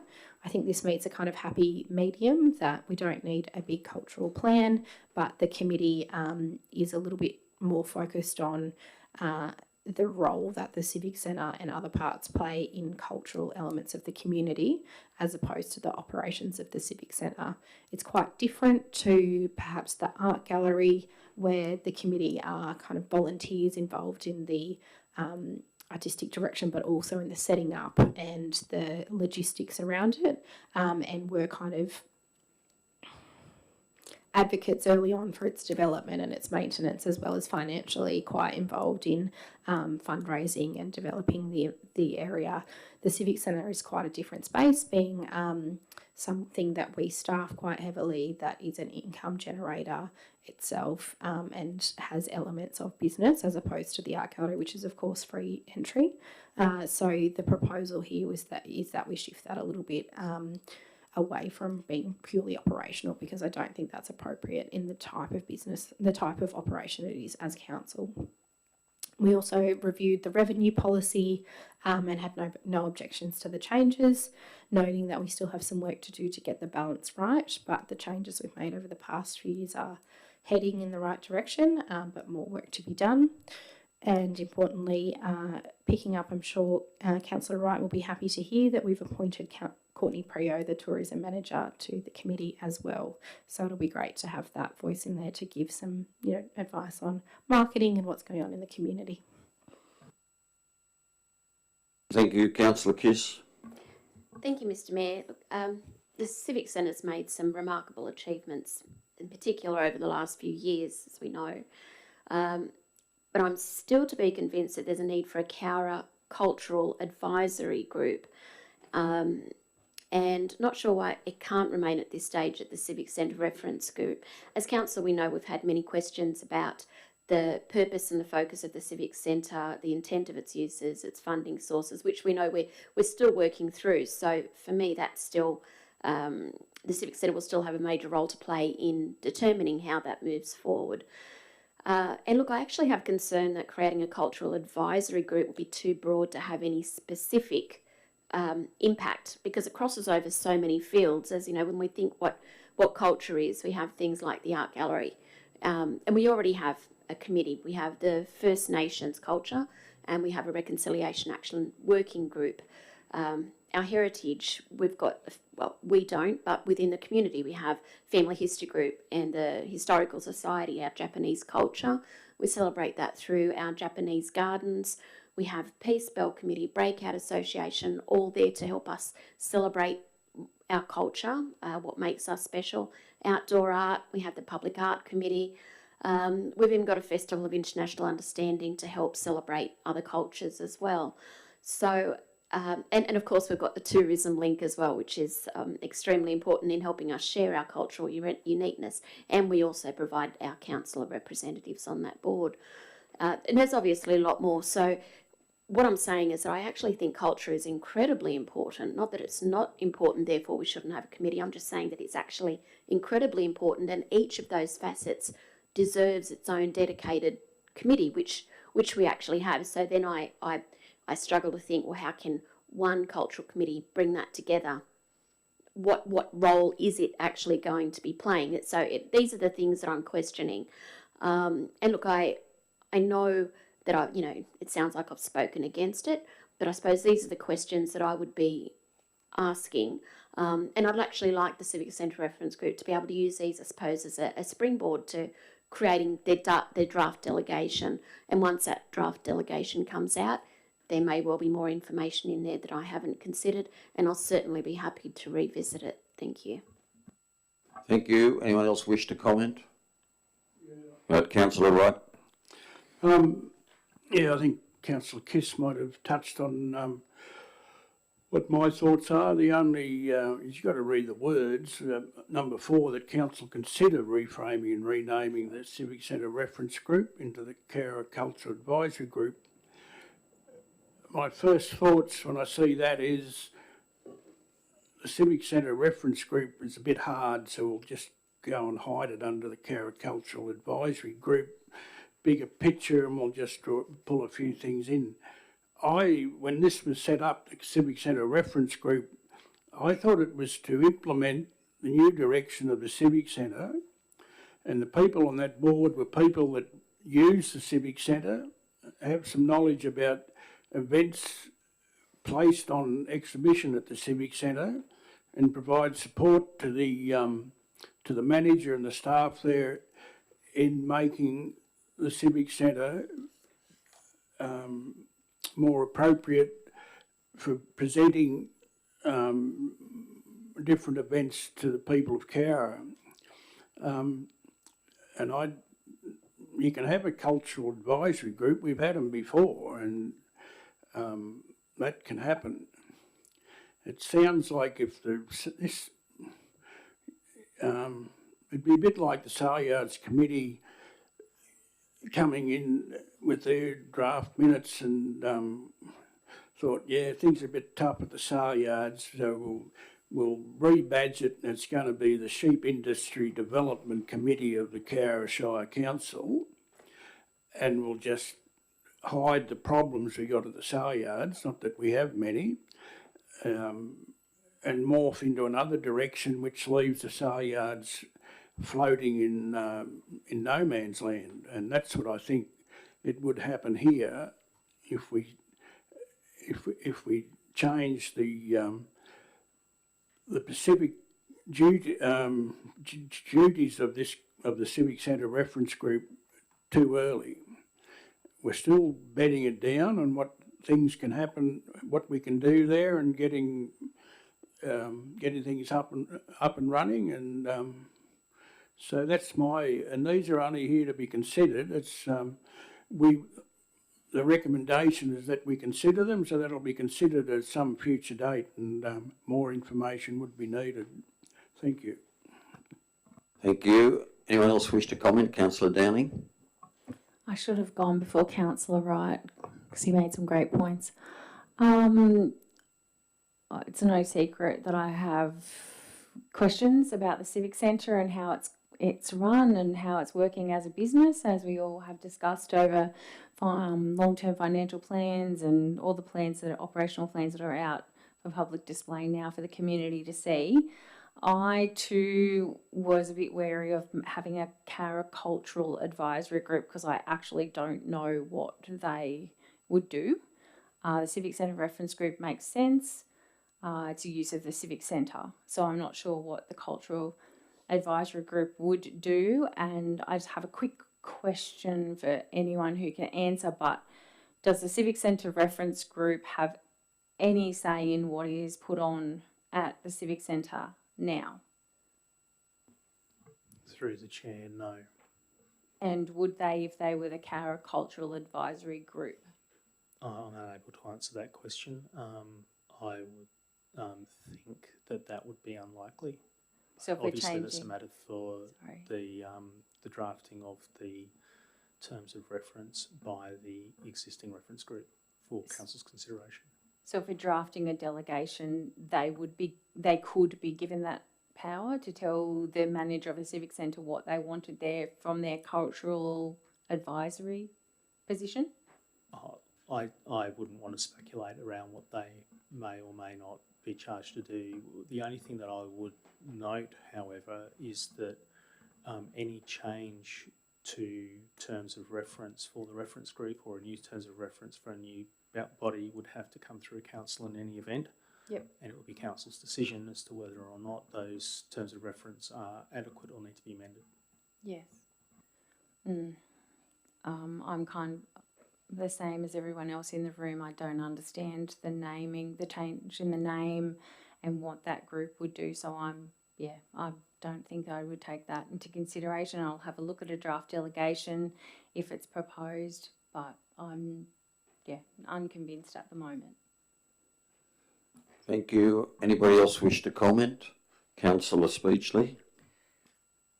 So I just note that the members of the current group, there are 2 people who are non-council related, i.e. not councillors or council employees. And so it's very heavy. No, it's not correct? Oh, but there's no apologies on this. Oh, okay, sorry, my misunderstanding then. So, perhaps my comment's irrelevant then. I just thought if there's only 2 of them and there's 5 of us, so to speak, maybe it's not balanced, but I'll take that it is. Thanks. I would just say in reply, I think you've hit on a very good point. We'll be restructuring the minutes in future to avoid such ambiguity. I would say, for example, I am not a member of this reference group. I simply attend as I do at council meetings. I have no voting rights whatsoever. There is a full membership list that again I can send out. Has been provided to councillors previously, but may be difficult to find. So I'm more than happy to circulate that if you like. Okay. Thank you. Any other comments? Councillor Wright. Got a question. It's been a bit picky, but item 3 in the recommendation asks council to remove development of a new cultural plan from the council's operation plan. So therefore, what would the Cowra Cultural Advisory Committee be set up to do? Through the chair, I'm afraid that I'm unable to provide any response on that. The terms of reference for that group would be prepared by the existing reference group and voted on by council. I think the key words in recommendation 4 is council consider reframing and renaming the Civic Centre reference group, and 5, that a draft delegation be developed. So once the draft is put before us, we can have a look at it and see what we think. So, okay, anybody else wish to comment? Right of reply, Councillor Watt. Thank you, Mr. Mayor, and thank you everyone for your great input. It was a very brief meeting and we had quite a bit on the agenda, so I would think that reflect that our thoughts probably aren't quite progressed through, and all of council's feedback will be really useful for the committee in that framing of where to go. I think it was probably a little bit of, how do we find the happy medium in getting rid of the cultural policy, but I'm very happy to take all of that feedback back to the committee at our next meeting. And sorry, apologies for speaking in that way, just to Councillor Speechley who couldn't hear. I think that was just a mistake in our minutes. There are about 8 or 9 committee members who aren't councillor or council staff. There is one committee member who is a councillor staff member, but who is representing a independent organisation in the room, which he always declares as a conflict of interest. But in that capacity, I guess he's not making advice as council. But again, thank you everyone for that great feedback, and we'll take it on. I think as our committees do and reflect on, we need to think about what the role of the committee is, and make sure that the committee understands what council's delegating to them. Thank you. I'll put the motion. All those in favour? Aye. Those against? Passed. Thank you. 5.6 is the third quarter budget review. I will ask the Director There's an error on page 72, so I'll ask him to explain that before we get a mover and a seconder. Thank you, Mr. Mayor. You'll note on the covering paper there is a table that reads net operating result by fund. In the third quarter variation column, it is identified under the water fund that there is a $220,000 improvement in that fund. That is actually a deterioration. Now, I would like to reassure you that simply the wrong word was used. All of the total numbers, so if you look at the total third quarter variation and the revised estimate, they are correct. That number also, or that same table appears on the attached memo on the front page, same error. So my apologies for that. Thank you. I'll clarify that. It's the word that is wrong, not the numbers. So can I have a mover for that, please? Point of order, Mr Chairman. The word might be wrong, but it's a $440,000 turnaround on the basic. If you did, it's added up as a negative, but for the non-mathematical person, it'd be $440,000 difference in the figures if we had to follow it right through. No, but as we've explained, the word is wrong, but the amount and the fact that it's a negative or a positive is correct. It's just the word that is wrong. The totals are right, and that's the point we're making, that the totals aren't affected by that word. The numbers are correct. Thank you, Mr Mayor, and I'm just being a bit difficult. Okay, I need a mover and a seconder for that, please. Councillor Cave, Councillor Kiss. Thank you. Councillor Cave.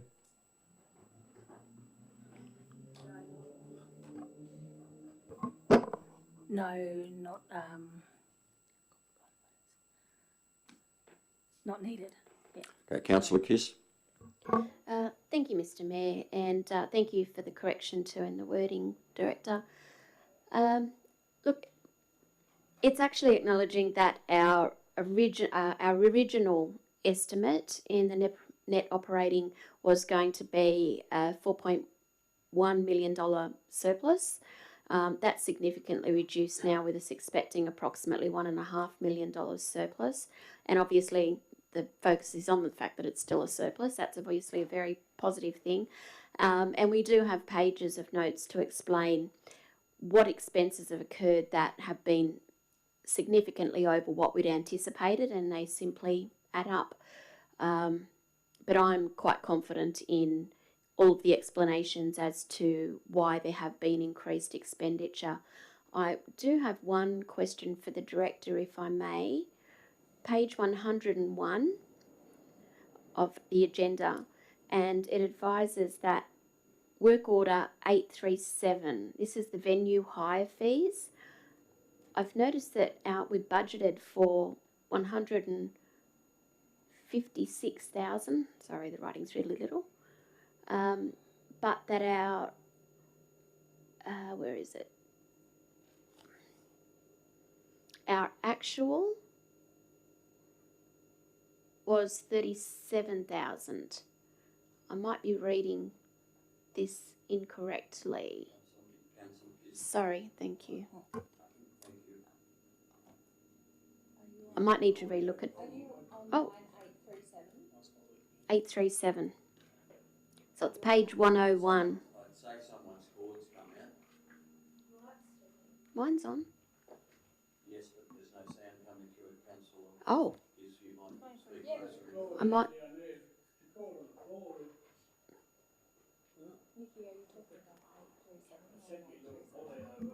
Work.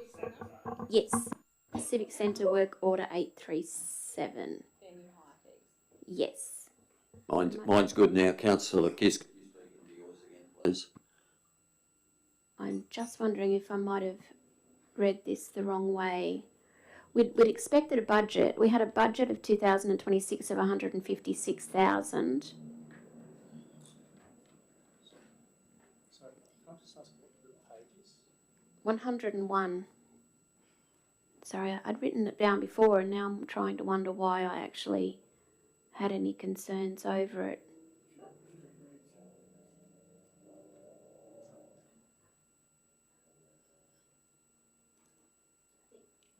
Does that read correctly? Because I'm wondering why I had it highlighted to begin with. Perhaps, 837 work order. yeah, yeah. We'd anticipated 156,000. I think it's the actual here at the end of March. The It's actual significantly is down, 37. but we're Yes. still Is there revised. something of concern there? Or was I looking at it weirdly when I first looked at it? That seems unusually low, especially as a proportion of the revised estimate. I'll have to take that away and check on it, I'm afraid. I was beginning to doubt myself then, but yes, thank you very much. Anyone else got any comments on the third quarter budget review? Yeah, often told that these figures are indicative on the day they close off, which is the 30th of March. The general account's taken a hit for 590 odd thousand for break fees for the loans that we paid off. So therefore, if they were added in, our surplus for the year would be, at the present time, would be up around $2 million, which is only a couple of $1 million below our original estimate. But then we won't have the bank interest and so forth going forward. It'll come out of things. So there is some sweetness there, and it just goes to show how budgets change, and you need to make these, when you do make changes to the budget, what the implications may be, and be prepared to be able to give a positive determination on what the figures are telling us. Thank you. Thank you. Anyone else wish to comment? Councillor Watt? Thank you. A few questions from me. I think following up on Councillor Kiss around the Civic Centre, there is more than one line in that budget where the actuals is sitting substantially below where we would expect it to be. Merchandise sales, venue hire, equipment hire, and equipment funds. Would we presume that the timing of the Eisteddfod may have some impact on that would bring a high proportion of our income for equipment hire and venue hire? Through the chair, possibly, but the Eisteddfod took place after March 26. Look, I think I know what the issue might be, but I don't want to speculate at this table. I will undertake to advise councillors by email ASAP tomorrow. Thanks. To clarify, the actual 2025, that's not year to date, that's end of year, isn't it? The column on the furthest left and then the column on the furthest right. That's correct. Yep. That is, the actual 2025 is the end of year number from last financial year. Yep. And then the revised estimate is what we expect the budget number will be this year. Yes, but in the actual 2026, the Eisteddfod would not have occurred because it's currently being undertaken. Yeah, That's correct. Yeah. In our response, there were a few things I just wanted to get some more clarification on. Firstly, we have quite a significant report here about a $90,000 increase on quarter for our software licensing. As we've discussed a little bit, this has been identified as due to some AI changes in our software, which I think is a great space for us to be looking into. And I think often council probably gets critiqued for being behind the eight ball, but I think showing that we have some movement here and looking at how we integrate that is really useful and should come with some cost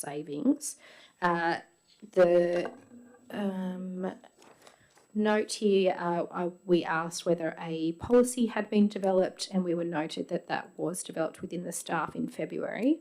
Could I please request that that also be circulated to council for adoption? AI is obviously quite a fantastic development, but it does come with a lot of challenges around privacy, and considering that our staff are dealing with confidential information and constituent information, I think it would be important that we have clarity on what our decisions are and how we use it there. I can absolutely bring forward a report on that. I would also, for your information, note that the central part of that policy is that the only AI search tool that is permitted for use in council is Copilot. We are shutting down access to other AI search engines such as Grok and so forth. The main reason for that is that Copilot actually stores its data in Australian data centres rather than overseas, so we maintain the application of Australia's legislative environment. But I'll bring forward a report to the next meeting. Yeah, that would be fantastic. Yeah, I think there's some broader considerations as well about what you put into being able to be searched by other users who use Copilot, or that information then coming forward from there, which is something we need to be very cautious of. There's a fly inside, wild. We had some questions as well around the budget variance for the Civic Centre. It was reported that a trainee position is intended to be grant funded but has not been yet. Are we currently employing a staff member that we anticipated to get government funding for? Yeah, thanks for the question. This is actually a live issue that's being dealt with by our HR area. The short version is we were successful in applying for a grant for that role. And on the basis of that, we've obviously hired a trainee. We have recently been advised by the body that provided that funding, and I'm afraid I don't have that name with me today, that we don't qualify for the grant because of the fact that we've had to send the trainee to a training course in Canberra rather than the north coast of New South Wales, which just wasn't practical by any means and completely unaffordable. So our HR manager is currently trying to resolve that issue, and I hope to give you a positive result later. In the meantime, for the budget papers, we have not reflected the income of the grant. It's simply the expense because of that changed circumstance and the risk involved. Fantastic. Thank you so much for that clarification. And I think that might, if we're looking at the question was originally about why the wages were $20,000 more than the expected revenue. And I think obviously you've got here that the variance was about $27,000 for the year to date, but that might have some significant impact in that. So hopefully we will, in quarter 4 QBRS, see a great positive adjustment in here, because you'll have got all the money back. We all have the fingers crossed for you. Could you just explain the third dot point? The removal of pre-sale ticket revenue for 26-27 has reduced income by approximately $28,000. I'm not sure what that means. Okay. I want to properly respond to you all in email on that. But forgive me if I mess this one up, because it's a bit of a complex situation I was only told about this afternoon. Essentially, we've changed ticketing companies. The ticketing company that we used previously would accept revenue from ticket sales for shows coming in the next financial year, and then it would remit that income to us in July. We've moved to a new ticketing agency that will remit income to us on a weekly basis, and so it's affecting the flow of funds as recognised in the accounts. But as I say, I'm going to get a proper, more easily understood piece of advice for you and circulate that hopefully tomorrow or Wednesday. That would be great, because I'm a little bit confused as to why we varied down $7,000 but are looking to get 85% of our income. If we've got, as a report here from the staff, that we're expecting $28,000 reduction. So that would be really useful for that. Overall, though, we've obviously still got a few open questions here, but I think there's no use in holding up this document as a result of it. As I think Councillor Wright flagged, while this does identify, when you just look at that table on the first page, as quite a reduction in where we were aiming to be at the beginning of the financial year, there are some really logical reasons for that. Significantly, that change to our loan structure, which had a significant cost in this financial year that will benefit us going forward, but also we've got the deferral of a number of significant projects where we were expecting to receive grant funding in this period. So in reality, we're expecting a bit of a buffer, but wasn't real money. We might say it was a bit monopoly money because it was going to go in and out. It wasn't actually unrestricted funds as the way that we talk about it. So I feel like we continue to be sitting in quite a positive situation and continue monitoring from here. Thanks. Thank you. The Director would like to talk to us about the CDS scheme at the MRF. Through the Chair, on page 140, the CDS processing fees, the revised estimate is still at 1 million, and the third quarter review had the actuals at March at 421, on the basis that the team has successfully completed the new CDS sorting line there, and we've moved to a double shift, so that over the next 3 months our expectation was to get pretty close to our revised estimate, which probably won't occur in the period since this review. The shaft is broken on the new glass breaker, which has caused us to do some workarounds and reduce the speed of that new processing line. So that's just a heads up to explain that whilst it's correct at the quarterly review period, I'll give you some more information when we actually know what the processing rates are after we've managed to repair this machine to an operatable standard, and we will expect a write down of income at the fourth quarter. Thank you. Followed by an increase in income in 26, 27, because all the material in the stockpile still has to be processed, and that's income for council.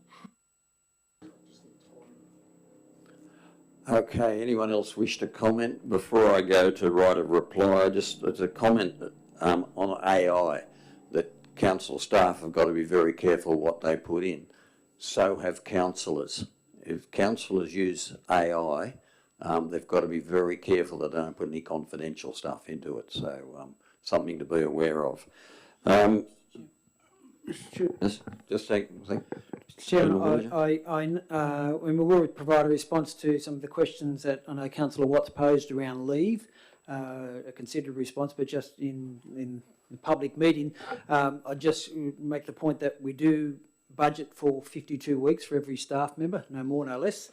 The dissection of that may change, and certainly we'll be looking at our sick leave approach, and one of the things that's changing proposed to change in the new award operative from 1 July is the complete removal of health and wellbeing leave and an introduction of a thing called My Leave, which interacts with sick leave. So there's going to be some significant changes there in terms of how we identify the various types of leave and how we show them in our budget. Where some of those increases occur, as we indicated in the late report and the emails last week, when people do have significant sick leave themselves, either for themselves or for carers, and there's been a fair bit of that in the last couple of years, and we can't really budget for that. It's often very reactive. The health and wellbeing leave is something that, as I say, it's about to be phased out of the award, but Cowra Council's been pretty liberal in our application of that, and that's effectively been an extra 2 days leave for anybody that has in excess of 2 weeks sick leave accrual, so there are some conditions around that. That was certainly had a significant take up in the last 12 months, particularly around the Christmas break. So there's a few of those things that will respond more in a more considered manner to the questions that have been asked, but I just sort of thought in the public domain while we're talking about this topic, just to make those brief points.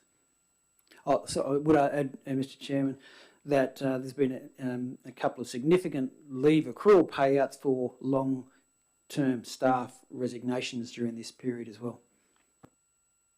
Thank you. I think we've been through it. Councillor Cave, right of reply. Not required. I'll put the motion. All those in favour? Against? Passed. Thank you. 5.7, the Section 355 Committee draft minutes of the Cowra Regional Art Gallery. Councillor Speechley?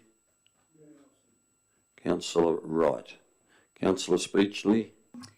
Thank you, Mr. Mayor. Look, the Cowra Regional Art Gallery has been very busy over the last period of time. These minutes go back to October. There have been many exhibitions held between then and now, often involving local artists, which has been absolutely fantastic. We are seeing that the visitation is rising for the events. The Olive Cotton exhibition, a local artist from Cowra had an outstanding number of people come through. And the special Show Us Your Cottons night had about 60 people come in for the evening to have a look at photographs that Olive had taken of people's families when she was here. So it was a really cool event. I think what the gallery is doing is really engaging with the community in a good way, getting different people into the gallery, doing lots of workshops after hours and on weekends, which are bringing people in who probably never been in before. So it's quite an exciting time for the gallery. At the moment, we have got the, sorry, just lost my touch here. The Central Belonging Art Exhibition is on, so that was a local competition for artists in the Central West region, including out to Bland Shire. And we've got coming up the Calleen Art Awards. So that one, I think the expressions of interest are open right now for entries. So if any budding artists out there would like to put in an application, please do. But yeah, overall the gallery is very busy, lots of new activities taking place and a really full agenda going forward. Thank you. Councillor Wright? It's not a lot I can add to that, although the only thing is I've had indication that the new director is reaching out widely in the local community regarding what art is available locally and trying to facilitate incorporating them in future exhibitions. Thank you. Thank you. Anyone else wish to comment? Councillor Cave? Yes, been involved with the art gallery. She's doing a really good job. There is a lot of people going in, a lot of people are talking. I've been in 3 of the openings and there's a big group coming in and from out of town. She's getting involved with a lot of the art galleries all around and there's a good interest. So yes, and the food that she provides is really good. Everybody's talking and quite happy with that. So yeah, I had a really good time at the opening the other night and learned a lot of people. We have a lot of good artists in our town. So yes, it was great. Thank you. Anyone else wish to comment? Councillor Downing? There was discussion in these minutes as well about changing the delegation of this group as well. Where are we on that? Were you not going to check into that, how it's done and...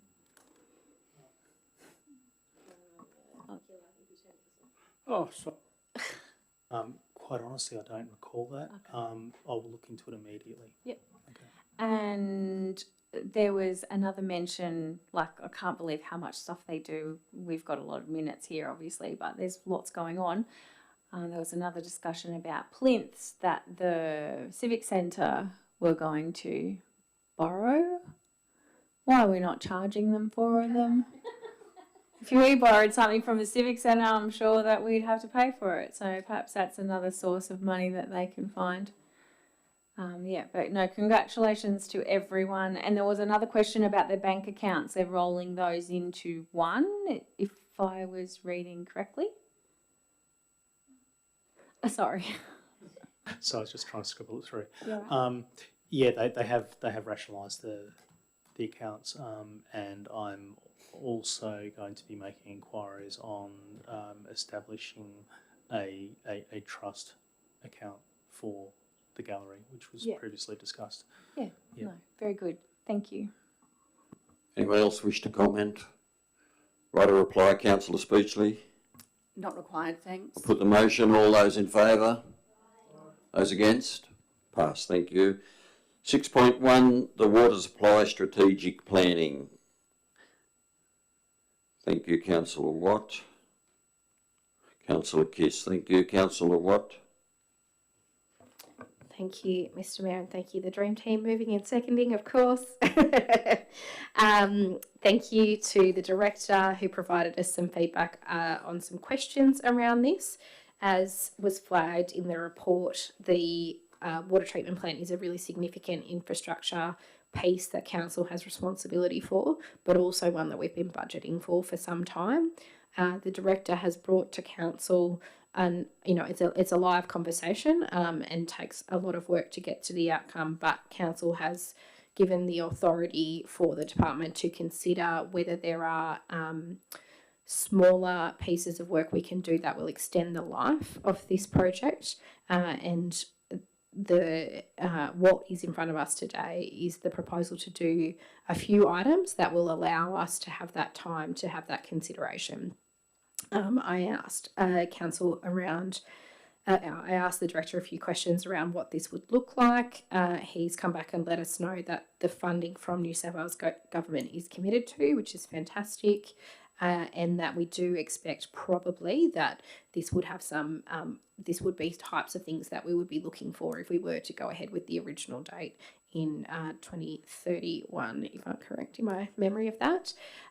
So lots of words, but essentially what we are putting forward here that I'm very happy to support with these answers is that we implement a few improvements in the short term to allow Council to properly consider the options of doing a complete overhaul within the next 10 years or a longer term project.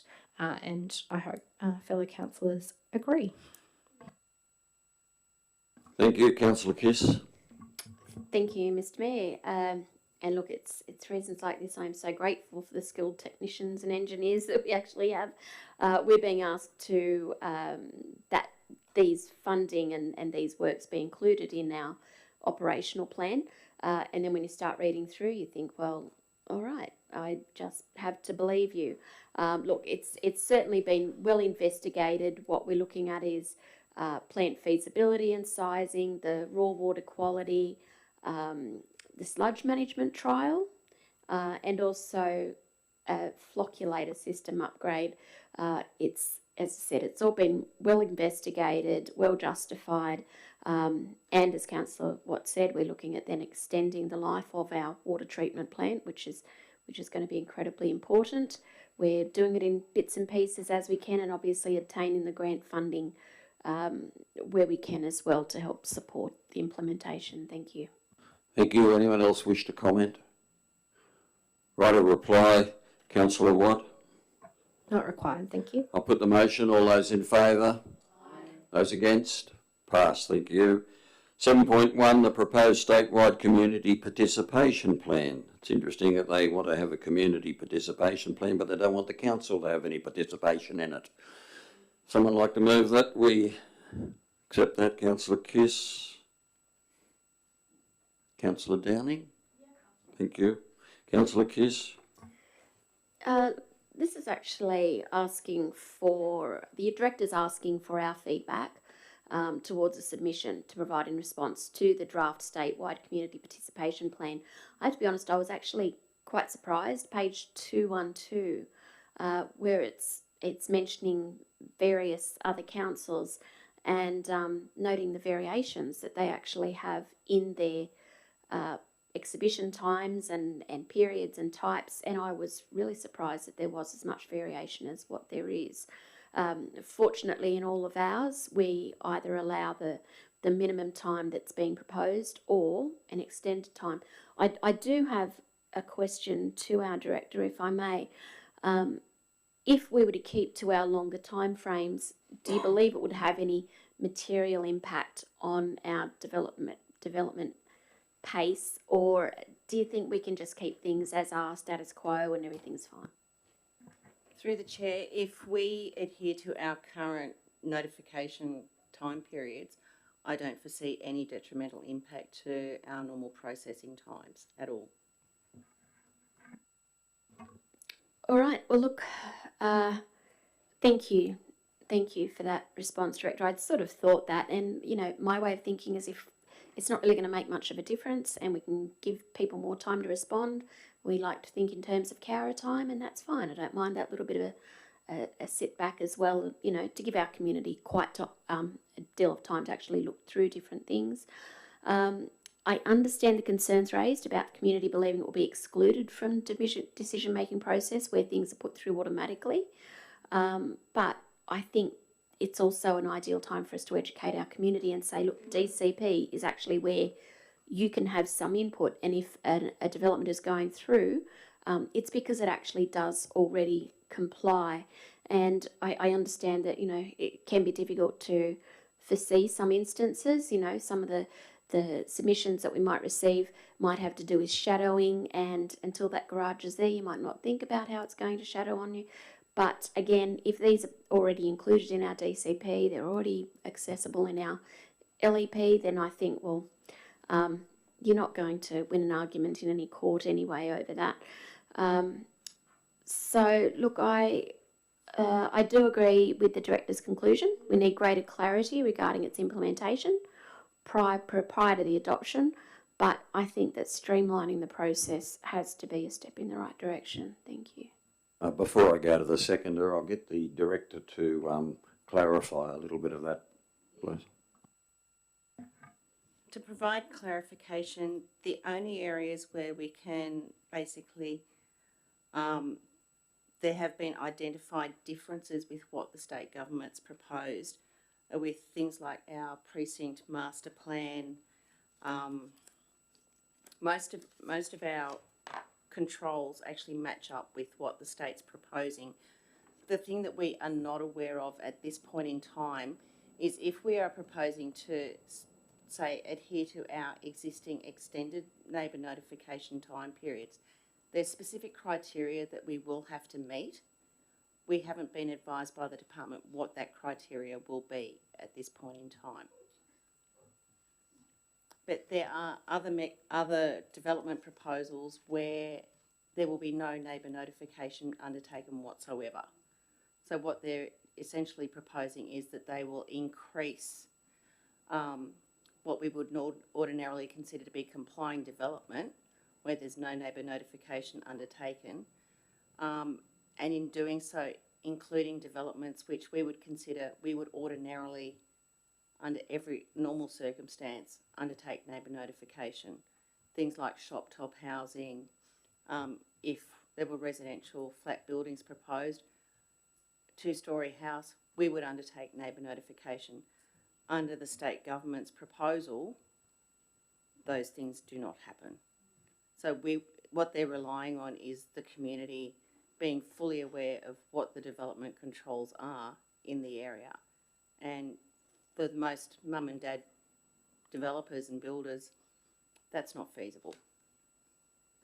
And Mr. Chairman, I said the key point is that in relation to what you were saying, Councillor Kiss, is that our understanding to date is that we will not have the flexibility to have extended timeframes over and above what's mandated in the statewide participation plan, and that's what we're seeking clarification on.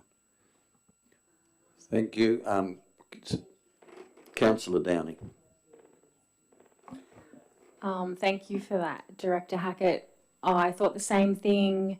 It's going to take a lot of the stuff that we do, that we try to involve our community in so they do understand it, and make it shorter timeframes, which we won't be able to fit into.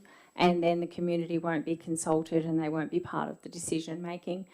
We have extended things before because it takes so long for mail to get somewhere, and it also would depend. But just to guarantee that the state government have brought out a new thing for us to look at to increase housing, obviously, to make things go faster without worrying about the consequences. So perhaps they might be able to fund some more infrastructure projects like water, sewer, electricity, that kind of stuff. So all of these things could happen more quickly. Thank you. Anyone else wish to comment? Councillor Watt? No, Councillor Watt, you're right to reply. I didn't. Oh, no, you're not. Sorry, Councillor Watt. No, I do move a lot of them, but I didn't move this one. Sorry, I was just making a record because, yeah, that was different to what I had thought. Very much agree with the suggestions that we provide feedback against the changes to certain types of local development being exempt. Very supportive of some of them, like agritourism, accommodation, more housing, all of those things. But they are significant changes to the use that people would be expecting in that space, particularly agritourism. And I think it's important to reframe, I think, what notification's about. It isn't just like an opportunity for people to be grumpy or raise questions, but it's also just good practice in building goodwill and transparency. And I think, you know, for the owners as well, when they're trying to make these changes, I think it gives that opportunity for some clear air. And we definitely understand that the government's trying to encourage development, as was said, but the consultation periods, as was noted, are not generally a barrier to development. And I've said before, you know, I think there's some really interesting reflection on this moment in time where we are encouraging housing to develop so quickly. It's, you know, a real nation building moment in us building houses, but it's also one of those moments where you want to build housing well and you want to make sure it's what the community is interested in, because we're going to live with this housing for 100 years. And you can see moments in time throughout history where housing booms happened and housing was done cheaply, or housing was done in a way that wasn't consistent with what the community wanted. And you have this kind of legacy, either bad quality or things that don't fit with the character of the area. And that's something that really concerns me about how we push this forward. Thank you. Anyone else wish to comment? Councillor Wright? Just clarification, they're asking us to comment on a statewide consultation plan, community involvement plan or something, and then that'll become our plan, will it? Like, it'll be straight across New South Wales? Be mandated. Through the chair, it will be adopted statewide.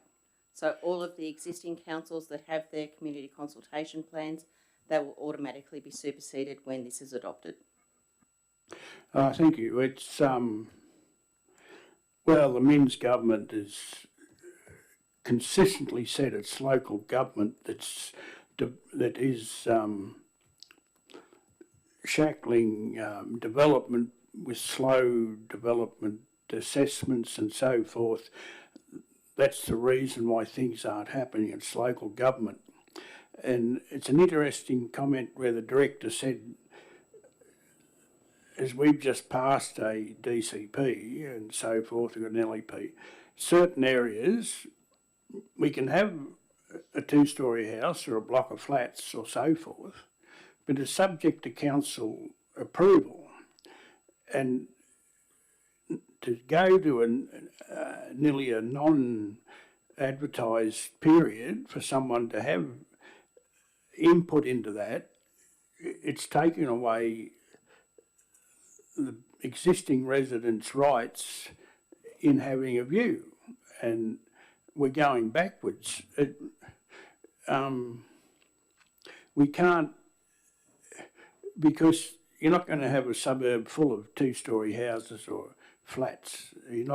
Or you won't identify an area where we can only build flats, so therefore it'd nearly be a complying development if someone wants to build a block of flats in that area. But because you've got to get the mix right, and I just think we're going backwards, and we need, but that's my opinion. Also, with neighbourhood notification, we used to have a 3-day-a-week paper printed, and now we're back to 1 day a week. And a lot of people get this information through the printed media, whether it's in Cowra, it could be Phoenix or the local newspaper. There's less time for that to be advertised for people to find out. Unless we got an up-to-date website, which we're aiming to do, it's going to be nearly a full-time job for those people to make sure it's advised, so we can reliably tell the government and the developer, if we end up going to a court case at the environmental court, that it was advertised and people had time to get it. And I think this is just a stunt by the state government to take the control of council out of the situation, and for them to force development to happen where it can. And we've had a case of this in Cowra by one developer, pragmatic. He just wants to develop anywhere, anything, and push the limit on all things, and doesn't look at the finished product. He's just looking at what he can build on a certain number of square metres, and he thinks it fits to the DCP and so forth. And it'll give those type of developers a free hand in doing what they want to do. So ends my 5th negative comment. Thank you. Thank you. Anybody else wish to comment? Write a reply, Councillor Kiss. Thank you, Mr. Mayor, and thank you everybody for your input. I will backpedal. I do take Councillor Watt's point about the neighbour notification, and I think, look, as much as there's things that might comply, we also do things as a matter of courtesy here. I think, yeah, we do sort of see that as being something that we just do in Cowra. I don't know whether we'd do it if we're out in Sydney. Wouldn't expect neighbours to notice or be notified.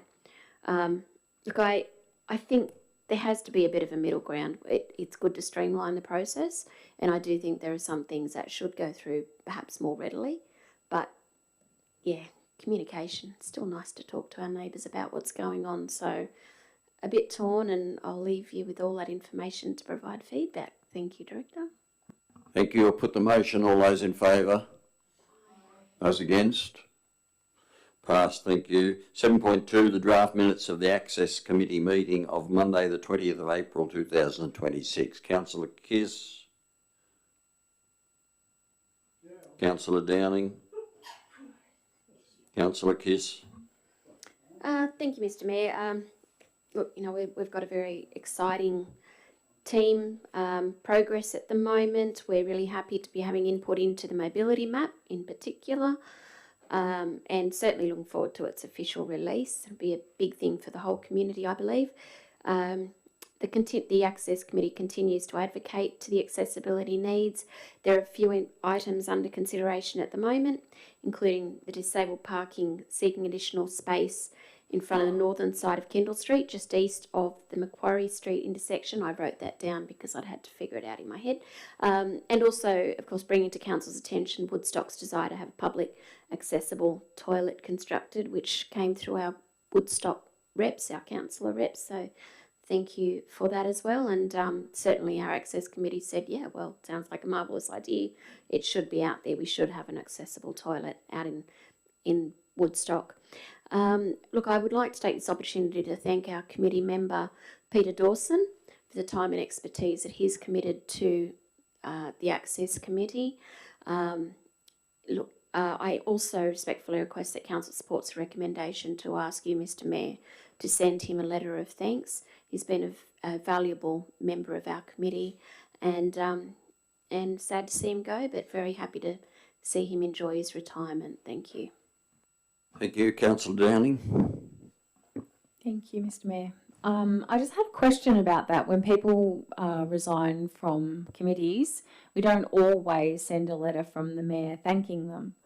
So the Access Committee seems to ask for that. Is that something that we all should be doing if we have changes? I would normally think generally if they're long-serving. Now, I don't know that Peter was a long-serving. He was an interim, wasn't he? Through the chair, yeah, look, he hadn't been on an awful long time, but I suppose we've always just seen it as a matter of courtesy, as more than anything. I have no problem with writing the letter. That's fine. Yeah. But normally I would think it's for someone that's served for a fair length of time. Without knowing the exact details, it's more common than not common, I would suggest. I know last couple of years, there's a couple of members of the CBD committee and the council has resolved to write letters of thanks to them and other committees, so it's fairly common. Okay. We've never done it for the Sport and Rec Committee, I don't think, so it might be something to take under consideration. Just like to mention also to their support for the accessible toilet and footpath in Woodstock. It was brought up at the Woodstock Progress Association meeting that Councillor Horton and I attended, and then also with our discussions with staff for the Village Action Plan, which was also mentioned as well. So hopefully it will be in there to reflect what the community would like. But do we know anything about the accessible parking in Kendall Street near Royce's where we took out a car I park? would think that will go to the Traffic Committee. If I may, Mr. Mayor, I think we'll also find it's in the draft operational plan at the moment as well for under consideration and for seeking any submissions. Okay.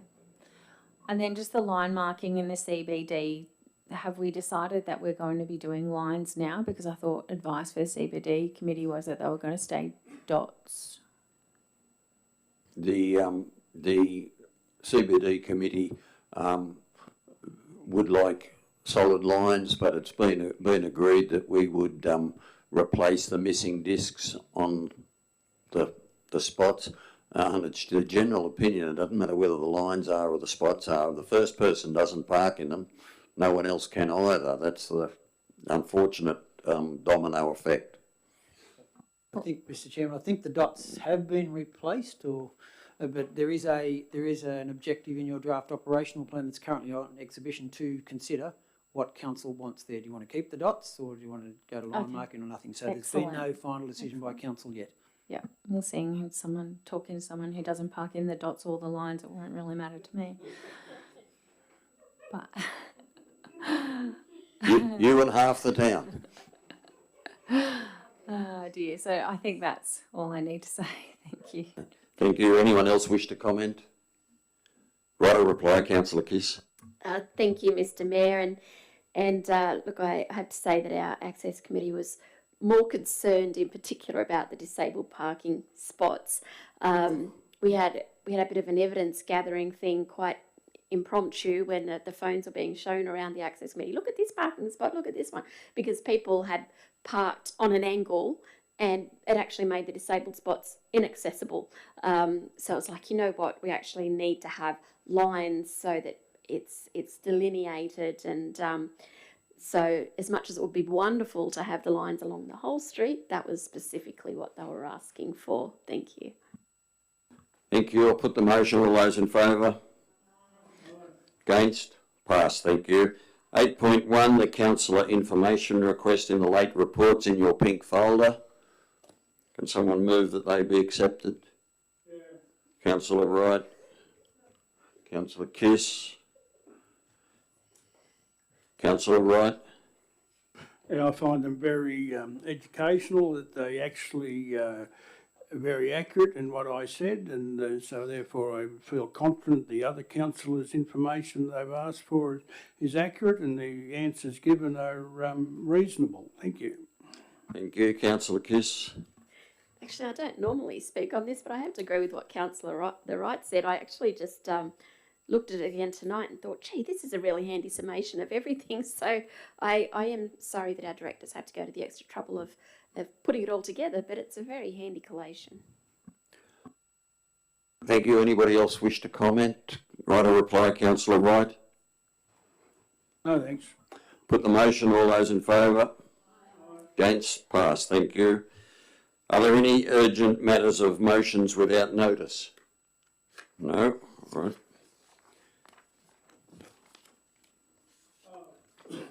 Just, it's a notice, don't need to discuss it. This Thursday night, whatever date it is, 28th, I think, New South Wales farmers are having a communication evening, and I think it's Telstra and so forth will be there to discuss the issues in the area, and the way I read the ad, it's open to most people. 5:45 for a 6 o'clock start at the bowling club. Thank you. Thank you. We'll go to 9, confidential general committee recommendations. Acquisition of land, Binney Creek Road, Lot 4, DP 720563. Council is satisfied that pursuant to section 10A2C of the Local Government Act of 1993, the information to be received, discussed or considered in relation to this agenda item is information that would, if disclosed, confer a commercial advantage on a person with whom the council is conducting or proposes to conduct business. Can I have someone move that we go to confidential? I think Councillor Kiss, Councillor Wright, Councillor Kiss. Not needed, thank you. Councillor Wright. No. Anyone else wish to comment? Right or reply, Councillor Kiss. No, thank you. All those in favour? Against? Declared carried. Thank